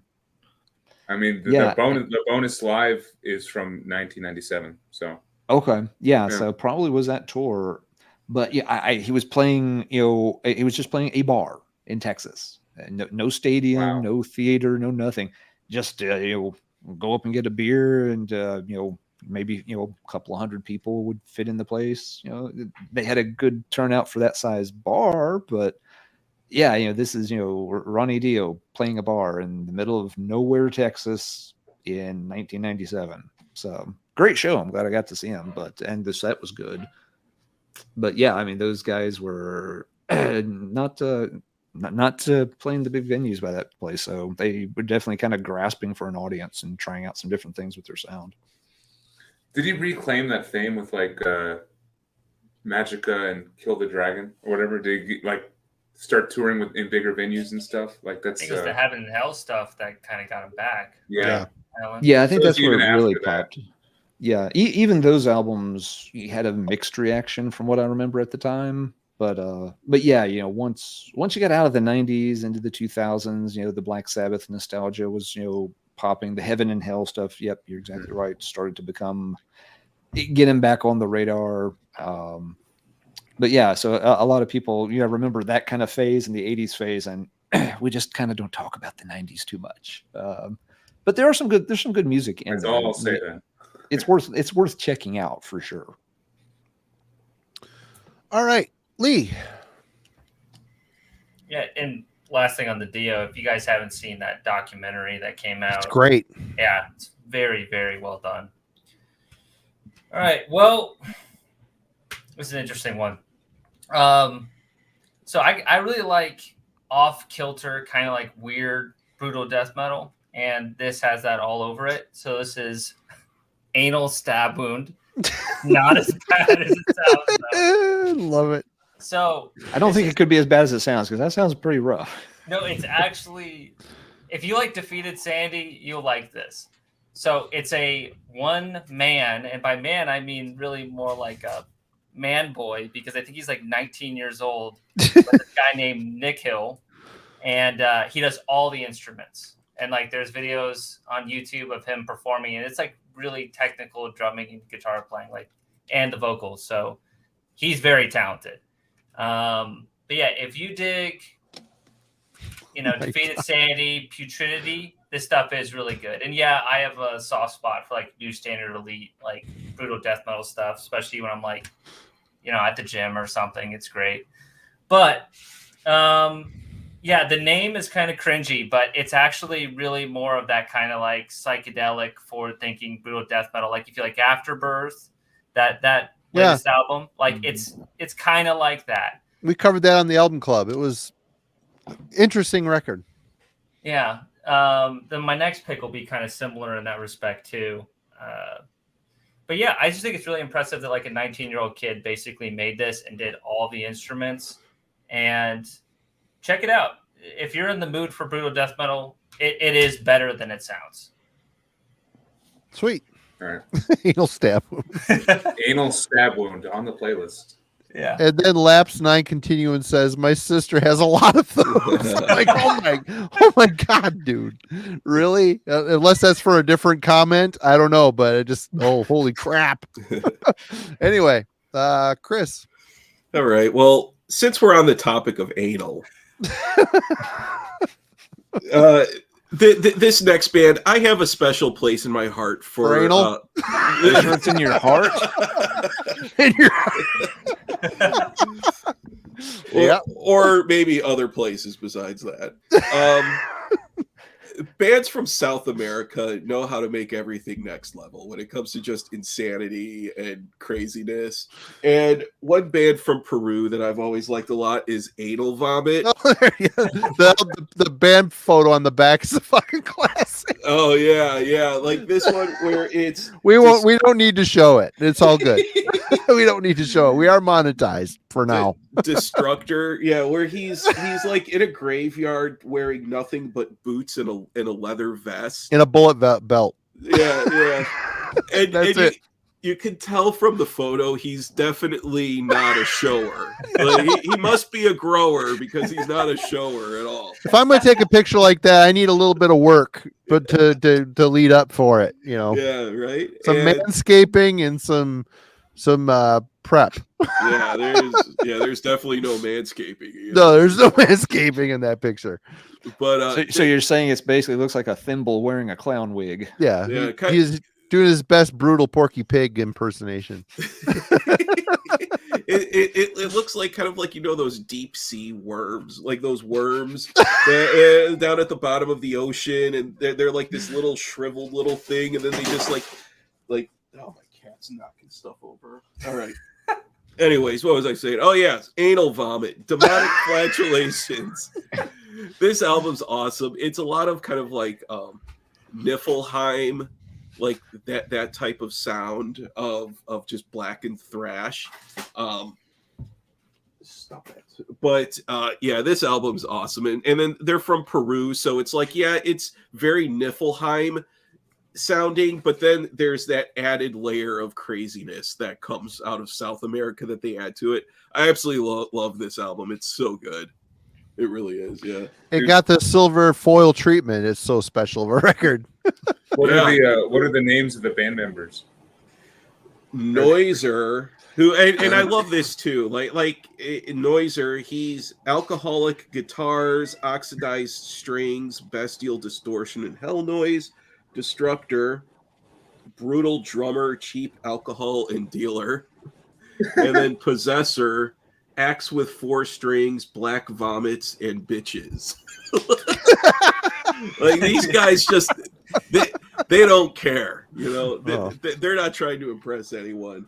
But yeah, that's an art form in of itself. Oh, it is. It's so good. I absolutely love this stuff. Yeah, but yeah, Anal Vomit. Yeah, that guy. Yeah, the bullet belt, leather vest, and boots, and nothing else. It's an interesting look. I'm sure.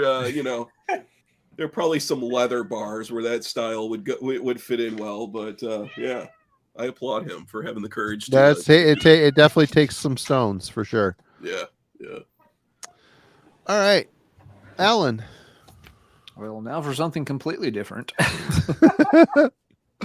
Let's see, another Bandcamp order. Got this a couple weeks ago. This came out in 2022, and I had no idea it came out, and I feel really bad about that because I like the band, and it's an excellent album. It's Inexorum's third album, Equinox. I gotta order those. I haven't been able to. Yeah, we had Carl on a few weeks ago talking about, the new Majesty's album. If you got the Majesty's album and you enjoyed the Majesty's album, but you're feeling like, yeah, okay, I've been playing this for about a month, it's probably about time to move on to something else, but you still want, kind of cool melodic death metal, go get this on Bandcamp. They still have vinyl copies for sale. It's very reasonable. They've got it on a couple of different colors of vinyl. They've got black vinyl if you don't like colored vinyl, I'm a sucker for colored vinyl. I got the black and gold, which I thought was kind of a cool combination. But incredibly well done. It may be the best of their 3 albums to date, and I like the other 2 quite a bit. But yeah, just great melodic death metal. Vocal delivery is really good. It's kind of hoarse but clear at the same time. Carl's excellent guitar work all over the album. Just they're really good at writing songs in this style that very catchy. They just hit all the right notes that you want in this style of stuff. If I'm going to nitpick on one tiny little thing, a lot of the songs their verses all use the same rhyming sequence. If you like the new Metallica, no, but no, they use they use an ABCB rhyming sequence when they set up their verses. So it's always like the second and fourth lines will rhyme with one another, whereas the first and third lines don't rhyme with anything in the verse. So in a way, the songs will, if you're not paying close attention, the songs start to run together a little bit because they tend to follow that same cadence and the same rhyming pattern. But excellent stuff. Fantastic album. Shame on the entire YouTube metal community for not talking about this album last year, myself included. It didn't have a CD pressing, so if you want it, you got to get it digital or get the vinyl. But it's really pretty cover art. Cool vinyl. There's no reason not to get this if you enjoy melodic death metal. Go for it. All right. That's a really nice painting. Do you know who did that at all, Alan? I will find out and let you know in just a moment. So I'm sure they have it credited here somewhere. Sometimes it can be kind of hidden. Yeah, now that I've said that, it's probably buried on an insert or something, but let's find out because it is a cool painting. In fact, all the paintings on all their albums have been really cool. Yeah, they've had nice cover art on all 3. So we've got insert with lyrics. Gives me a chance to show off more stuff while you guys look at that side while I read this side. Engineered, mixed, assisted, mastered. Cover painting by Brooks Wilson. Nice. I'll have to look into his or her stuff. Yep, I don't know. I'll try to pull it up over on the mothership while we move on to Marty's pick. And if Brooks has other works of note, I'll post it in the chat for everyone. All right. I had a minute where it was a 2-year minute where I was getting into power metal again. It was a fun break from black metal and death metal. Recharge the batteries. I did a review for this on this channel and kind of poke some fun at it. It's hard not to on this type of stuff, but it is so damn good. But this is Twilight Force at the Heart of Wintervale. This album rules. It's Wintervale or Winterdale? It's Wintervale. I said Are you sure? I'm positive. Are you really sure? Yes, it's Wintervale. I said Winterdale in the damn video because I'm a moron, but man, it's cheesy. There's a calypso part on one of the songs which lasts under a minute, but this album, the guitar work is amazing. There's like blast beats on here. It's the singer who also sings on Rhapsody of Fire. So if you like that guy's singer, that guy's vocals, I can't remember his name at the time, but this album rips. It's their best of the 4 albums of theirs I have. This is the best. I was walking by my kid's room the other night and I heard some metal playing. I stuck my ear in there and it was this record. He loves it. We go on Rise. He wants to listen to this. So I have an excuse to listen to it because my kid likes it, but it's a good record. The vocals are super majestic. The synth layering it feels like an Emperor record. It really does. It's just in the power metal context. And I see Lee kind of wrinkle his nose when I said that, but it's true. It's true. It's true. I have the last album. Yeah. Dragon Star, something Dragon The Star. one that also has a dragon. Yeah, they all have dragons on them, but the power metal album with the dragon on it that narrows it down. Summed it up. It's like the Sludge Stoner album with the pot leaf somewhere in the insert, but it's got that song about a warrior and a sword. You're welcome. But anyway, this is a great record. I was, after spending some time with the digital files, I'm like, yeah, there's no way I'm not buying this. It's too good, and it's awesome. It's a really great record. Think of Power Metal Emperor, and it's that dense and layered, and a lot of synth work, huge orchestration, great atmosphere, blast beats, good record, absolutely. Logan, I'm gonna go potty. I'll be right back. Cool. All right. So another record store I checked out here in Reno was Recycled Records. The rest of the stuff I'm going to show is from there. And I'm going to use this as another time to say, don't neglect your dollar bins or your Goodwills. Just check them out every now and then. You don't know what people are just like leaving behind there because they know maybe there's a scratch or maybe it's been sitting on the shelf too long. A lot of Christmas albums. That's what I see. Yeah, a lot of yeah. But we need some Christmas albums every now and then, like once a season. But I found this one in the dollar bin at Recycled Records, and it is a classic from the '80s. Oh yeah, that's good. That was in the dollar bin. This was in the dollar bin, dude. I mean, you can tell. Do you see that X that's on there? They X'd it out on the cover right there. So I already have this one, but I picked this up because there's just some songs that I've never heard or never seen on this release. So it's got the usual suspects, classics like Mother Russia and this Corrosion, Driven Like Snow. But then we've got Neverland, Torch, and Colors, which I've never heard or have not had a copy of this album with those songs on it.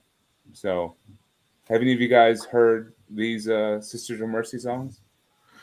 Yeah, for that one, Lucretia, My Reflection is probably my favorite song by them. I love that song. Really the bass line is so good in that song. Dude, I love that bass line.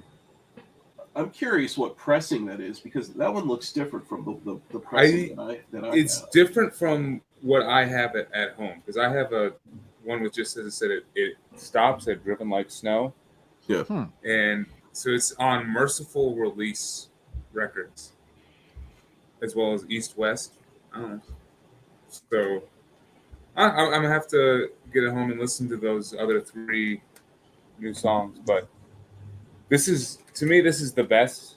I mean, I'm sure probably most people would agree with Sister of Mercy album. This is the best. First and last and always also rules, but that album rule. Yeah. Mm-hmm. Marty, have you heard? So I think this is a different pressing that I have not heard before, but it's got tracks Neverland, Torch, and Colors on it. So let me check my copy. Hold on. I haven't heard those 3 songs, so I'm excited to get this one home and spin those. But I mean, like this Corrosion might be one of the best songs of the '80s. Period. I mean, Mother Russia and then Lucretia up there as well. But God, you gotta love Floodland. Fantastic. Yeah. Yep. Cool stuff for sure. Yeah. What do y'all think? I'm always curious what people think of Vision Thing because that's an album that some people love and some people hate. I like it. It hasn't necessarily clicked with me. Like some of the songs are immediately catchy, and you can't deny how immediately catchy they are. Is it it was like one of the lead single? Was it Always? Lucretia, My Reflection, wasn't it? No, from a Vision Thing. Oh, from Vision Thing. More. Oh, I Want More, or was it More or Dr. Jeep? More is the one I'm thinking of, and that's a great song to me. Mm-hmm. What was the name of the guitar player? Tony James from Sig Sig Sputnik. Was that his name? Tony James, the guitar player. combining 6/6 Sputnik with Sisters of Mercy was weird. It took me a minute to get around on that. My version's the Electra. Yeah, I think that's probably the one I have too. This is off of a It's got, merciful it release. says contains 2 bonus tracks, and it's got Torch and Colors. There you go. Yeah, so But this one has Neverland. Neverland. Oh, you got Neverland too. Never mind. Yeah. Is it Okay. 1 word or 2 words on there? This here, it's 2 words. It's Fragment. 2. Yeah, It's okay. 2, but it doesn't have the fragment bit after it on mine. yeah, see, and then also Lucretia, my reflection is just named Lucretia on the one that Logan has. Yeah. Because Huh. I have the same one that, Yeah, that mine. Marty has. Yeah. See, it's those small little details that are neat and separate out the the nerds. I love it. I love that stuff. I didn't get Me too. Vision thing until a year or 2 ago because I never liked the rockin' vibe of it. It just didn't feel right for Sisters of Mercy, but I end You up like it now? I like it now. I'm like, I denied my and I like 6/6 Sputnik, which is goofy. It's just goofy stuff, but all right, who is next? That would be Lee. Good pull.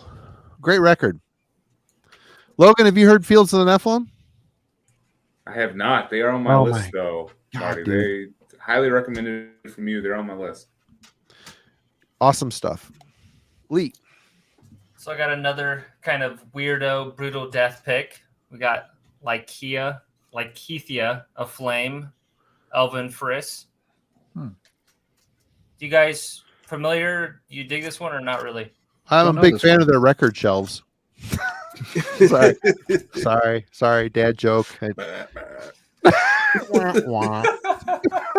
You don't see my comedy clips on the internet anywhere. That's for damn sure.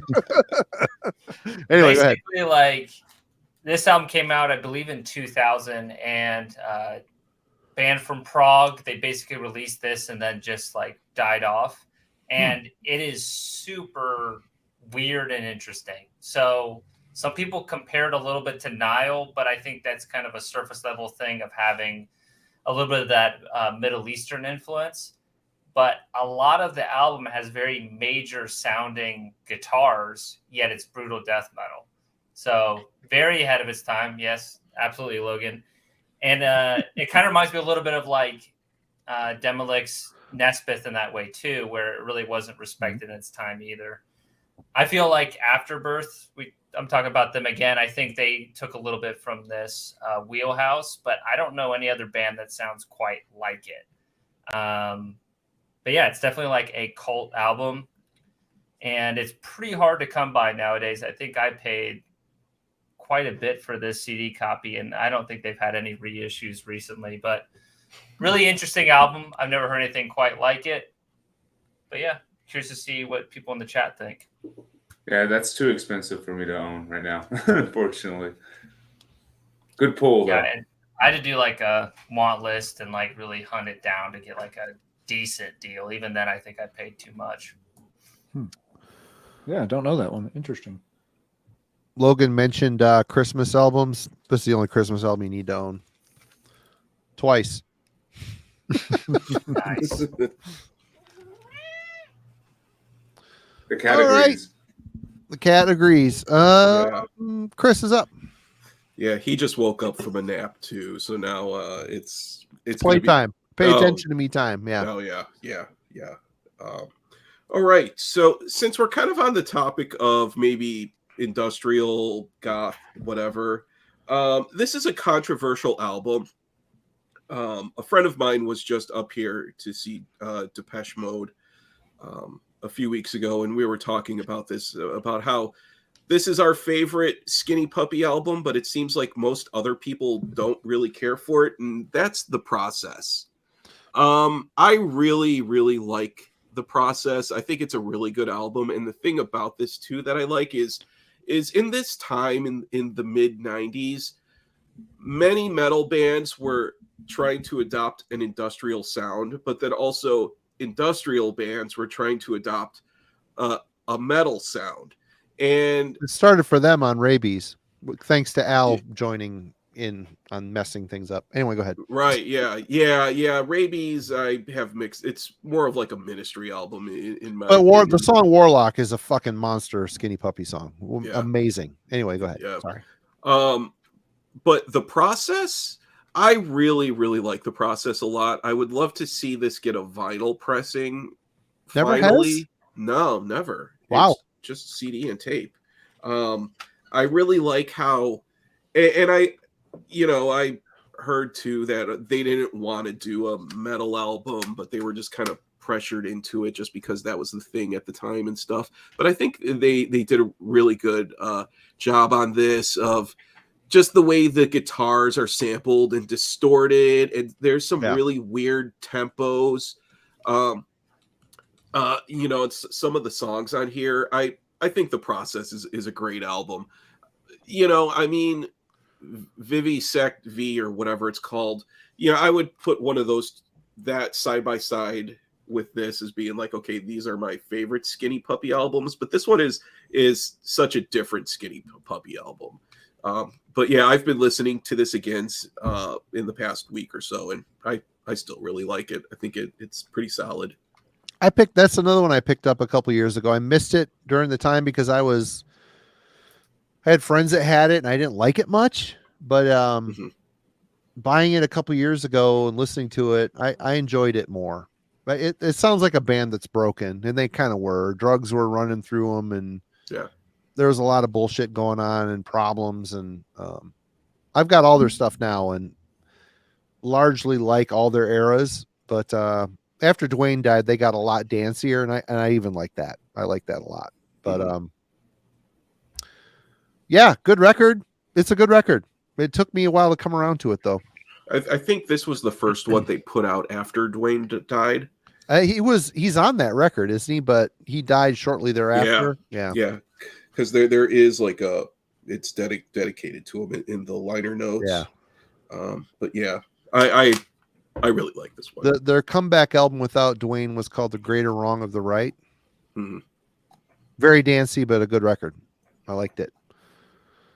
My problem was that it was followed up to a really great. Yeah, I mean that last record, I remember the club kids were super pissed because they couldn't dance to it because there was so much noise stuff injected, which I think is killer. I think it's awesome. Yeah, Last Rites is really good. All right, Alan. All right, now for something completely different. Found this in the local used bin a few weeks ago. I had it on a digital copy. I'd bought it on Bandcamp or something way back and just hadn't revisited it in forever. And when it shows up for a few bucks, you pick it up. It's Falls of Auroras. Dude, I could have fucking sent that to you for $0. I've got a bunch of them in my garage. I'm standing there in the picking up a bunch of used CDs at the store. Like, sure. Records at the plant right now too, everybody. So get ready for that. Yep. Mm-hmm. So yeah, this is their second, band from Maine. Most folks are going to be kind of familiar with them in the atmospheric, black metal scene for sure. Definitely fits in with the Bind Rune roster really well. This is my favorite by the band. I've checked out all their albums. I've got the newest one. I haven't played that one yet because I found it in the same pile of used CDs. But yeah, of their first 5 or so albums, really like this one. And it's not that it's drastically different than any of the others, just the songs come together really well on it. With this kind of album, a lot of times I kind of judge, where it's going to rank in the tiers based on where some of the instrumental sections fall. A lot of these albums are going to have 1 or 2 instrumental tracks. And sometimes, they're just a filler. Sometimes it's just, to take a break from the other stuff. But sometimes they're really, really good. And this album has extremely good instrumental tracks. Like the closer, Cormorant's Shiver on Their Rocks. Really gorgeous piece of music. So when a band, can nail the instrumental stuff as well as doing the atmospheric black metal well, that's when you feel like the album kind of climbs a couple of ranks, and they definitely did it well here. I always get the title a little garbled, but it's The Light That Dwells in Rotten Wood, which, if I remember right, it's a Henry David Thoreau quote, which makes perfect sense for the band and, what their kind of, general philosophy is. So, and yeah, like Marty said, this is getting a reissue. So if you don't have it or you need a vinyl copy of it, keep a close eye on things. It's coming. Austin Lund from Panopticon plays drums on that record. Did he? I know. I didn't know that. Yep. I don't think I caught that. He did. Okay, cool. I knew he helped with the album because it's Becca's photography. Her photography on the cover. Yeah. Yeah, I the picture recognize they her. took in Norway. Yeah, I recognized her. Just her style right away. It's like that's got to be Becca's photos. But yeah, I didn't know, and I knew they thanked him on it, but I didn't know he played on it. That's cool. Yep. Yeah, he played on the whole record. Okay, good deal. Good pull. Okay. Good pull indeed. Next up for me, I'm still in the. I just got this the other day. Finally, Pitch Shifter, the 1990 demo. I've been looking for this for a while, and it's only been in Europe, and I'm not about to pay double the price of the record for shipping. So I finally found someone in Europe or in US that got it. 151 out of 500. Had one song on it I have not heard. I have not heard this demo, and I love this early Pitch Shifter shit. Their industrial album is great. It's kind of like Crust. It's like if Godflesh was more of a Crust band, if that makes sense. And their follow-up EP, Submit, is fucking awesome. Absolutely great. It crushes Godflesh. Their last album you need to check out is Desensitized. That's where they started to get a little bit more polished. I like the record. It's good. After that, they went dubstep and really crappy. They got really dancey and weird and not good. But, this is the demo. It sounds surprisingly good. The last track, Behemoth, previously unfinished, unreleased track from the era of the band's original demo cassette from 1989 to 1990 era. Original instrumental working title, Mouth Scrape. So, yep, I had to have it. I just need to get desensitized on wax. If anybody has a line on that for a good price, hit me up. I can't find it here in the States. It's all overseas, and I don't want to pay $30 for shipping. So, yeah, great band from the UK. Awesome. It's metalized, industrial, even though it's basically metal with just a drum machine. Crusty, dirty, awesome. Good stuff. Logan. Hey. All right. Got another $1 CD here that I found today. This is a album from Death Wish Records. It's a band called The Power and the Glory. And this is their 2004 album, Call Me Armageddon. So this is definitely like a stereotypical Death Wish band. I mean, you can just look at the album cover. That looks like a Jacob Bannon. Yeah, I was about to say. Yeah, that's definitely Jacob Bannon album cover. And it's from 2004. So you can probably already guess and figure out the sound of the album. So if you're a fan of that sound, I would definitely recommend this release. The sound I'm talking about, of course, is early 2000s hardcore with a little bit of that metalcore sound, where they're starting to incorporate more death and black metal influences, and even a little bit of grindcore here or there. I'm talking bands like Cursed, The Secret, Trap Them, The Rise and Fall, and then of course, Converge for sure. Definitely pretty screamy, very fast paced. And then towards the end, it starts to slow down and really starts to incorporate some more post-hardcore, melodic elements into it. So it's pretty good. I personally am a big fan of this sound, and I love Converge, and I love bands that kind of pay homage to that sound, especially when they start to incorporate some Entombed, Left Hand Path, and even Wolverine Blues kind of stuff into it. So this definitely falls in line with that. Power and the Glory. Check that out, especially if you can find it for $1. All right. Lee. All right. So this album I picked for a couple reasons.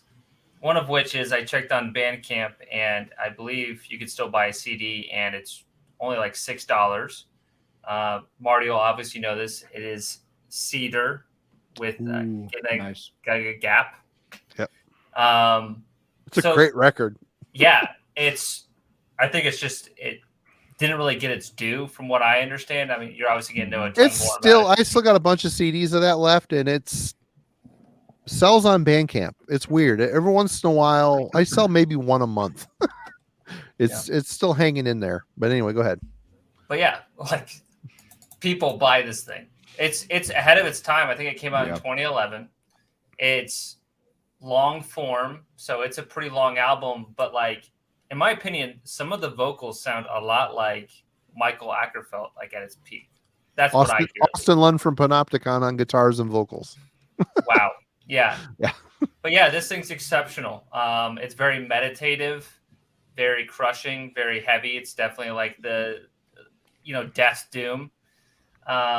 There's like transmission sounds in like a cool way, like the way that atmosphere kind of goes. There's like tribal drums at points. Like there's a lot of love that went into crafting this album, and I feel like it needs a lot more attention than it currently has gotten over the years. And I think it was a little ahead of its time too. So yeah, please, you guys check this thing out. The last song on the album has got Chet Scott from Blood of the Black Owl singing vocals on it, and it is gut-wrenchingly, awesomely emotive. It's great.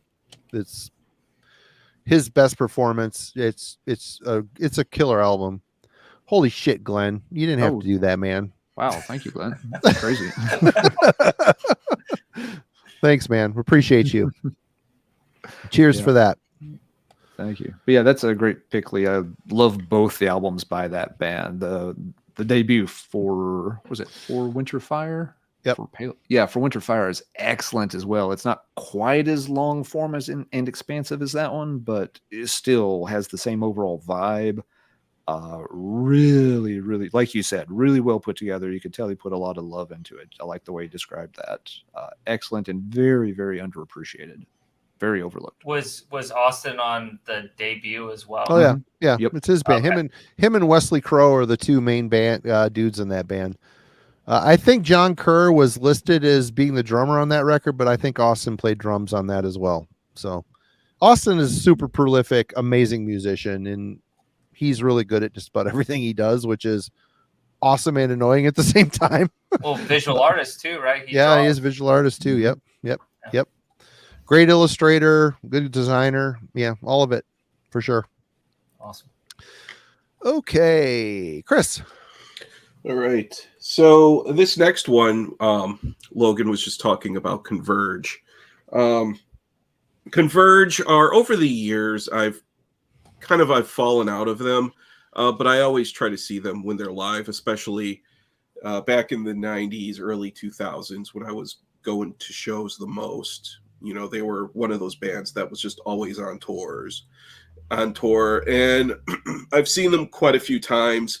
My era of Converge is Petitioning the Empty Sky, When Forever Comes Crashing, pretty much everything up to Jane Doe. Great record. I think Jane Doe is definitely their the gold standard for Converge. I mean, still to this day, people still, look at it as being, their best release. It's kind of a be-all end-all of the era too. That is a very much East Coast sounding record. Oh yeah, very much. Yeah, especially absolutely.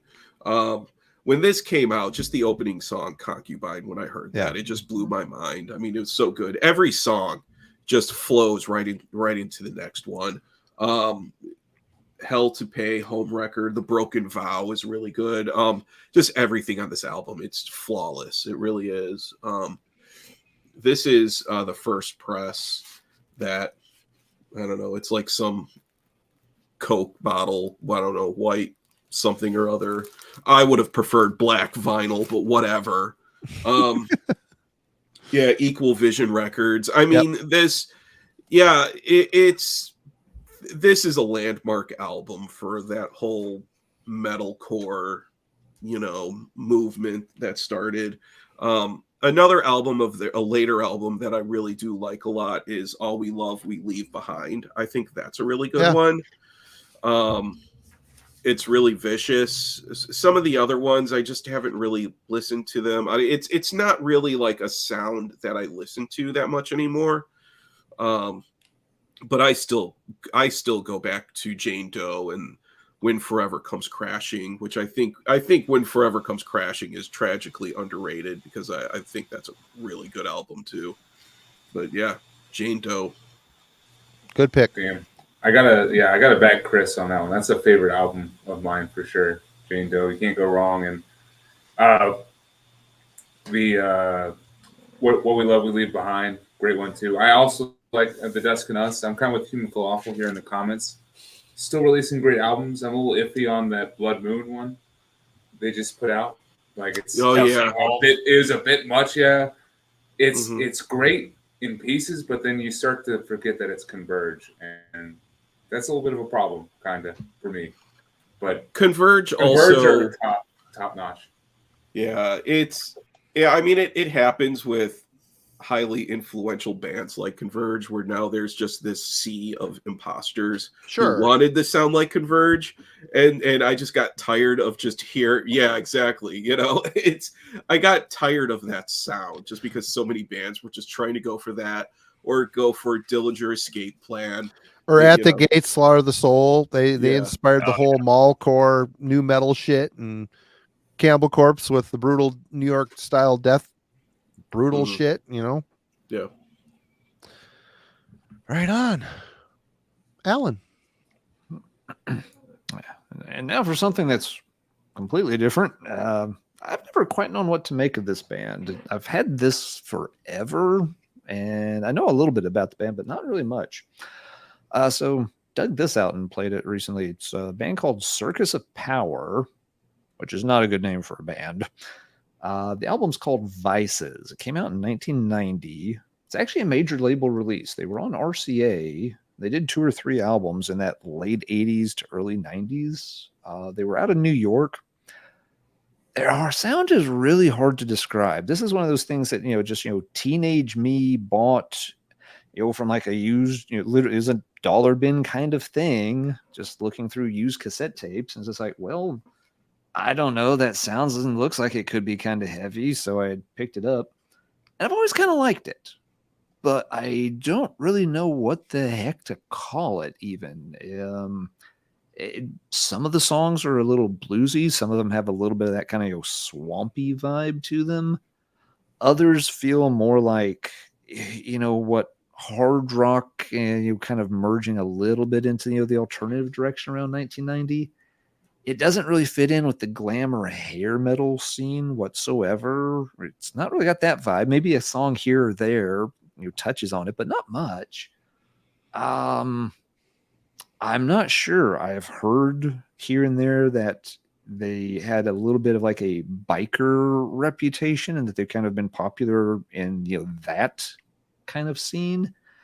But again, the music doesn't really strike me as typical biker rock either. If they're popular in biker circles, it's kind of like in the same sense that Blue Oyster Cult was popular in biker circles, even though that's not the kind of music that should really appeal to that audience. Right? You wouldn't think. So yeah, I've never really. This is one of those bands you just kind of have to file under other. I don't really know where to stick them. I used to have the follow-up album to this too, and it was also decent. Wikipedia has a very short entry about them. They broke up after album number 3 and got back together 20 years later, did a little bit more stuff knocking around. So I don't know. Chat, anybody know anything else about Circus of Power? I see Circus of Power. The first thing I think of, it would lump into the same area in my brain is like Zodiac Mind Warp. It's like, yeah, it's weird. It's a goofy name. I mean, the image and booklet stuff. If you didn't know the date on it, you might start thinking it's like they wanted to be some kind of white zombie. That's what it looks like. It's like a thing. And they had like all these little cartoons that went. There's like a cartoon picture that goes with every song. But again, this is 1990 and it's already their second album. So I mean, they're way ahead of Rob Zombie. They're not being influenced by him. So yeah, it's just kind of an odd one, but the songs are good. I enjoy it. Now, I do not know what the heck you call it, which you don't have to call it anything. You can just call it a good, fun album and leave it at that, I suppose. Right on. Yep. Circus of Power. If you stumble on it in the dollar bin, hey, give it a shot. Kind of a cool band. No one ever talks about them, including myself. All right.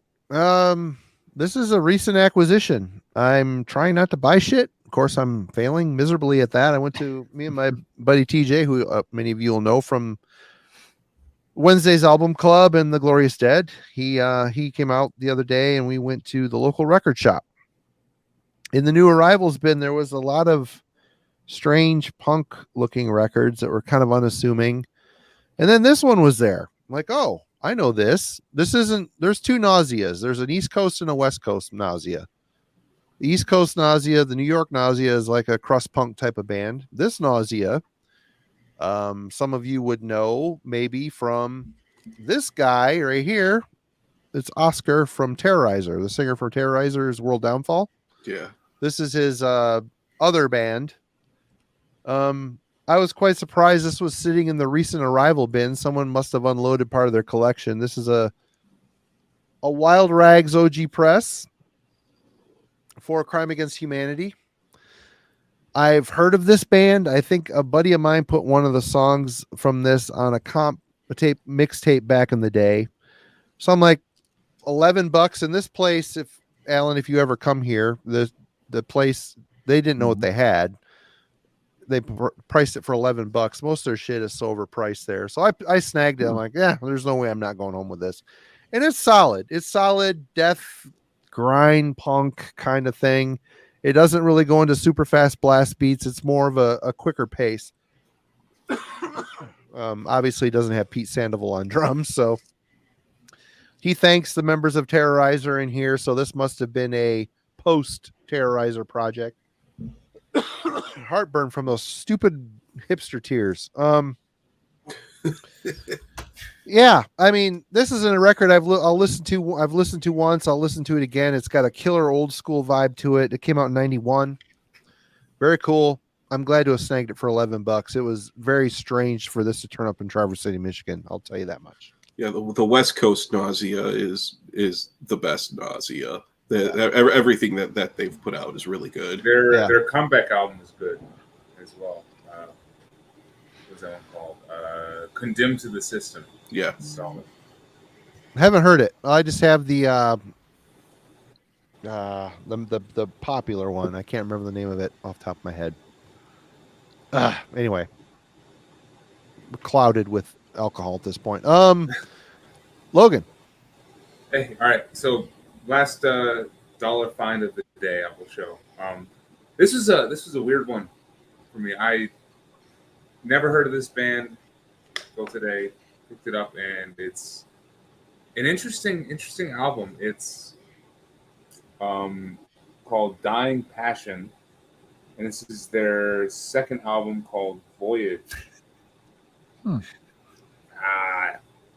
What is that on the cover? Man, I don't know. It's a 90s Photoshop abortion. Yes. What? A melting angel abortion, I guess, is what It's like we'll go Mr. with. Eggman with wings. Yes, there's wings, and I have no idea what else. And like, do you want us to buy your music? Because like, what dying ass is what I see on this album cover. Dying ass song. We're just gonna put this black strip through the quarter of it for no reason, just to put the title. Oh man, it's a design mess. And that's why it was $1, I guess. So Human Falafel nails it. Looks like a Christian band. It does. It totally does. But this Should have is been on the Waters episode. This is a gothic death metal band from Czechia. I think I said that right. This is from 2002. Very interesting sound here. I would describe them like similar to Wild Honey from Tiamat. What's the name of the band again, Logan? Dying Passion. This is their second album. So it's definitely like gothic doom with a sprinkling of death metal in there, like a light sprinkling in the vocal department, and kind of in the riff department where there's some melodic, In Flames riffs on here every now and then. Came out on Backwind Records, 2002. But yeah, it's a weird album. It's female vocals mainly, and then every now and then you will get these screamed male vocals over the top, which are more of like that hoarse mid 90s In Flames sound, I would say. Actually pretty similar to the Tiamat sound. They've every now released and then there'll be a 9 little bit of albums. folk. 9 fucking albums. Yeah. And has anyone heard? I've never heard of them. So no, it says atmospheric gothic doom early, alternative rock later. So tread lightly, folks. Go moving forward. This is probably the cutoff because you can start to hear a little bit of the alternative rock in here. Like there's some 90s sound that would kind of turn me off, but I don't mind that sneaking in a little bit. Especially there's some folk sounds too. There's like a flute on here as well, and a little bit of progressive like 70s songwriting. I don't know. It's an interesting listen. I've only heard it once, but the final song, "A White Dream," ends on a high note. It's very In Flamesy and a little bit more like closer to the melodic death sound. But the rest of it is a lot more like the slow female-led vocals and like gothic. Still good stuff from what I can tell. Oh, sounds kind of cool. Yeah. That's Logan, exactly the kind of thing you want to find in the dollar bin because, Yeah. you can take a chance on it at that. If it sucks, it's no big deal. But sometimes you stumble into something that's kind of interesting. That's really cool, Logan. Logan, your bargain bin diving skills are unprecedented, by the way. Just want to put that out there. You're nailing it out there in Nevada. Nevada. All right, Lee. All right, so I've been listening to Mutilation Rites. The album's called Chasm. Mark Riddick artwork on the front, friend of the channel. Hell yeah. But yeah, this thing rules. I think it kind of slipped under the radar at the time. It's on Gilead Media, and they released a lot of really good stuff. Yep, that's where I've seen it. Okay. But yeah, it kind of reminds me a little bit of what Althar's doing, but with more like a hardcore bend to it.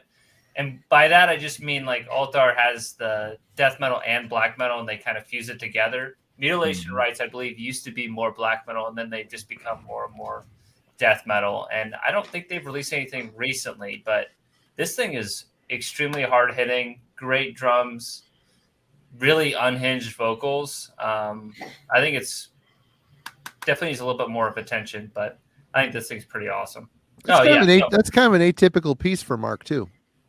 Yeah, the composition's really interesting. But yeah, cool. According to Res Metal Collector in the chat, the Altar drummer was in Mutilation, right? So yeah, I could tell that there was just something that was kind of similar there. Yeah, really fantastic. They were in that USBM book that Decibel put out, and I was kind of surprised because I only knew them as being more of a death metal band. Yeah, their debut album Imperion is awesome. Was it more black metal? I would say so. Okay. Okay.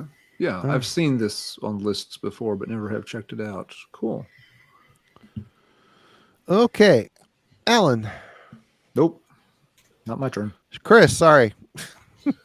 Not a problem. All right. What should I show here? Not used to so many people. It's hard to navigate all these people. Jesus. This is something that is breaking away from metal, and it's a more, I guess, post-hardcore. They came from the band Drive Like Jehu, which were a band that I used to really like a lot. And two of the dudes, Rick Froberg and John Reese from Drive Like Jehu, they formed Hot Snakes.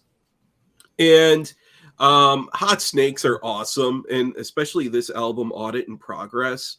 It's really good, just driving. I hate to use the term punk, but if you like that Drive Like Jehu sound, then you would definitely like Hot Snakes. This album too, it's really good on the low end. Like there's just a lot of bass to it, and it's an album that I use on my system when I'm kind of like tweaking things, and you know, there's just a lot of like low end bass, just driving bass lines in it. Really good stuff, and also.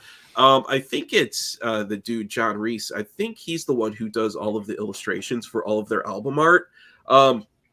Really cool album art. Everything that they've put out, it's you can tell has that inspired by kind of World War II era animation. Yeah. That's what I was thinking.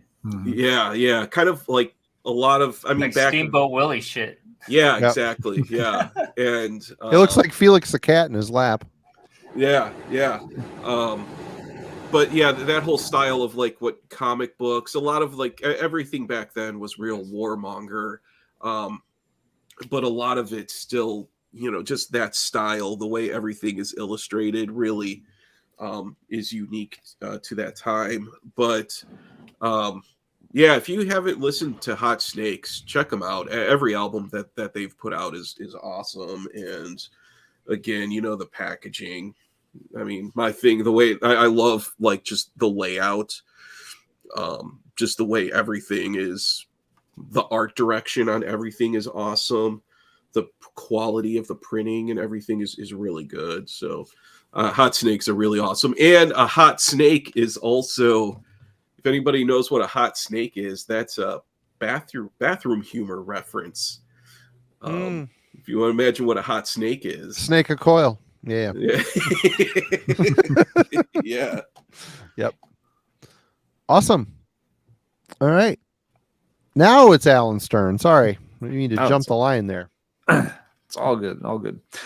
Let's go back to a little more atmospheric black metal.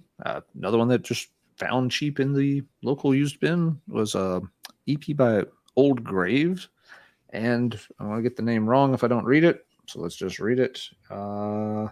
This Ruin Beneath Snowfall, which I believe is technically counts as an EP. Never had heard of them before, but yep, you know, shows up cheap enough. It's like, sure, I'll give it a chance. And yeah, it's quite good. It fits in, you know, with, you know, it's a one-man Canadian project. He's moved on to a bigger act, and I forget what it is offhand. Somebody will probably know. But yeah, really good atmospheric black metal, what you'd expect, you know, nice melodies to it, you know, different layers. There's only one problem with this holding it back. The vocals are extremely buried in the mix. I mean, really, really buried to the point that it's hard to hear them. Wish they were pulled up a little bit more. It's kind of funny because the rest of the mix is, you know, pretty well balanced, about like you'd want it to sound. But yeah, the vocals just really got shoved to the background somehow. But I like the songs quite a bit. They did one album before, I guess, kind of laying this project to rest and moving on. So I want to check out the album sometime and see if it had a similar production issue with the vocals, or if they kind of got that one mixed up a little bit better. Don't know. Trying to pull up the Long Shadows is the name of the full length. Okay. Yeah. It's on Nature Mocked. Haven't come across that one before, but Marty, do you remember what project he went on to? It says Colby Hink. He was in Boreal Hymn and Worm Witch. Worm Witch. That's what I was thinking of. Yeah, I come across the name Worm Witch from time to time. So yeah, I think that's what he's worked with in more recent years. But yeah, this was on. It's not Profound Lore. It's Nature Mocked. Not Nature Mocked. Nature Knocked. Yeah, Nature Knocked. So yeah, cool stuff if you're looking for, or if you stumble across it and you like, again, these bands like Falls of Auroros, Panopticon, that general style. This one is cool. You just got to listen real hard if you want to hear the vocals. All right. Well, thanks to Melanie's review on the Heavy Metallurgy channel for the new Void Ceremony. I'm the guy that does all the editing for these things and pulling the clips out. I got to check out their latest album, Threads of Unknowing. Now, there's a bit of a Bindrune connection here. The second release I ever put out was by an Australian band called Misery's Omen, and the bass player in Misery's Omen, his name is Damon Good, also in Stargazer and a bunch of other bands. He's also in this, and he is like the Steve DiGiorgio of Australia. Very distinct, sometimes fretless bass work. He's just a really great bass player.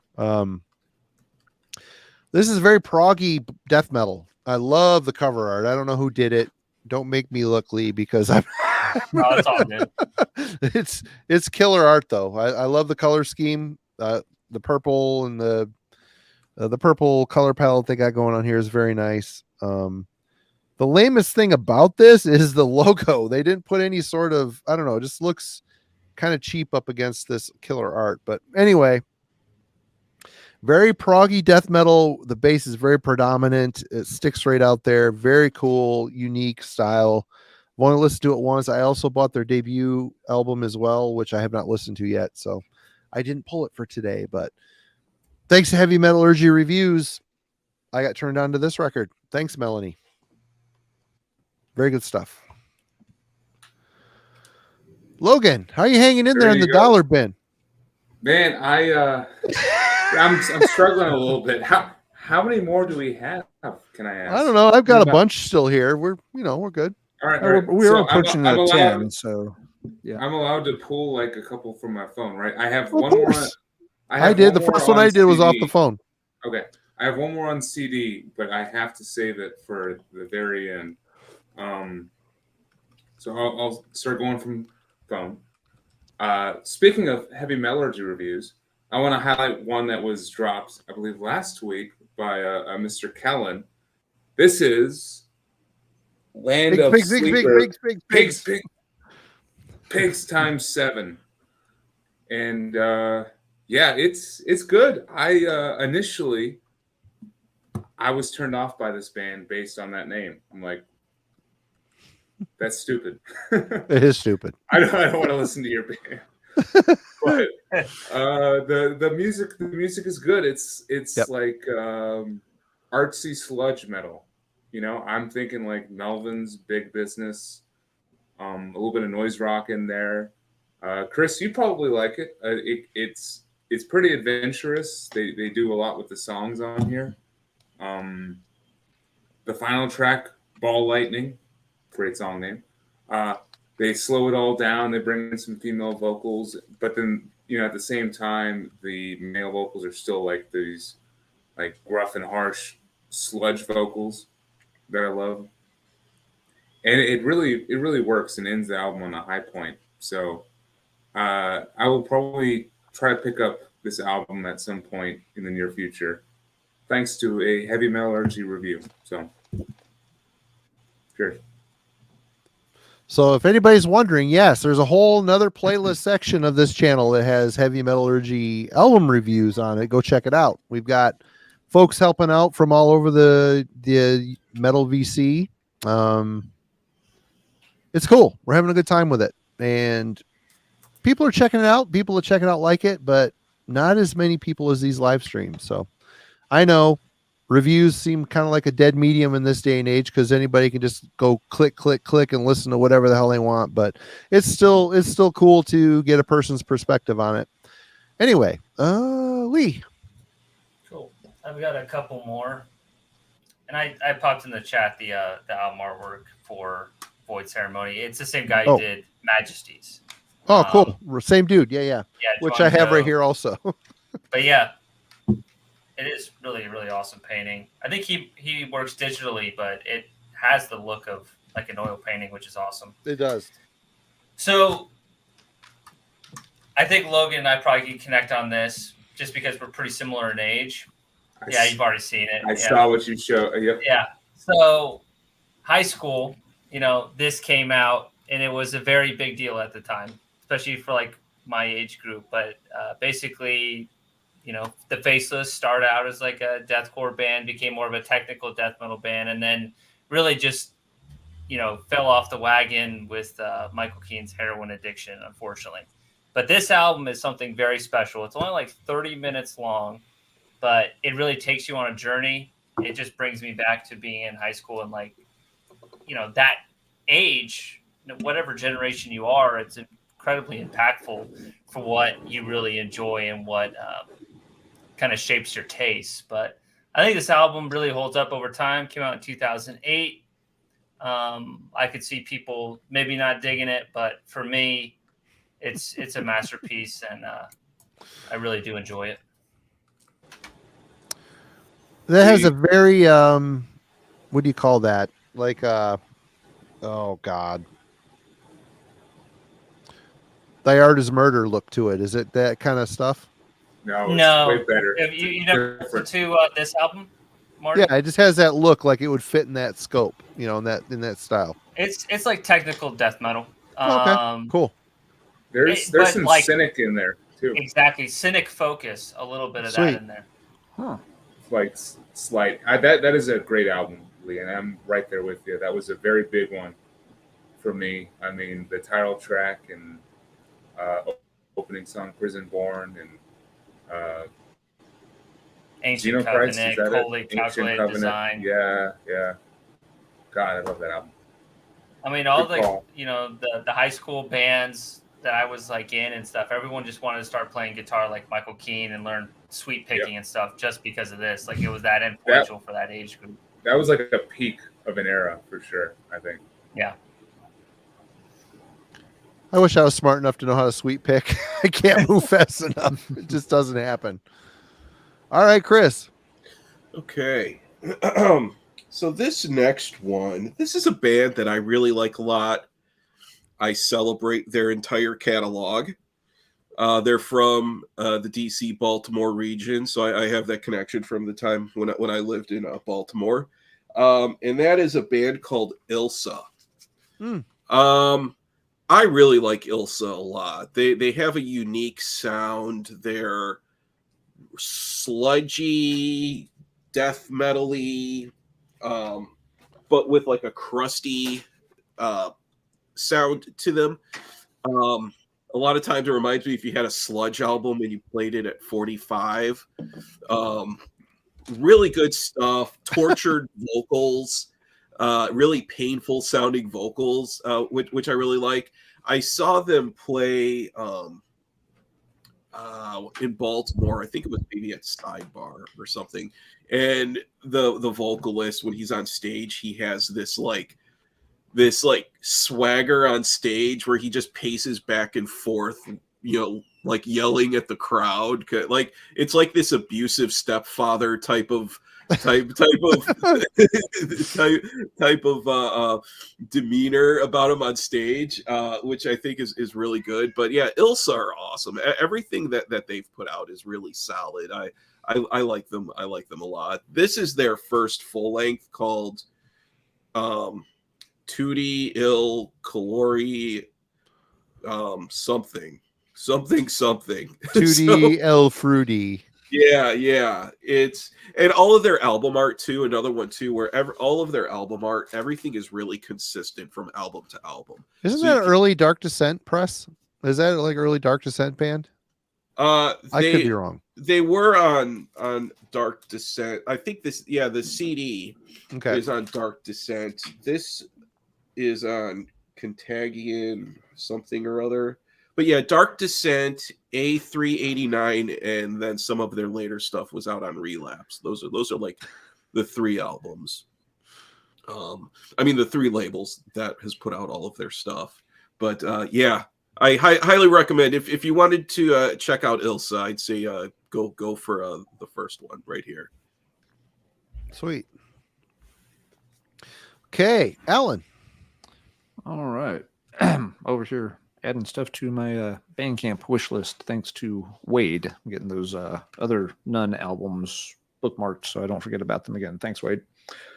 Let's see, I'm getting to the bottom of my stack here too.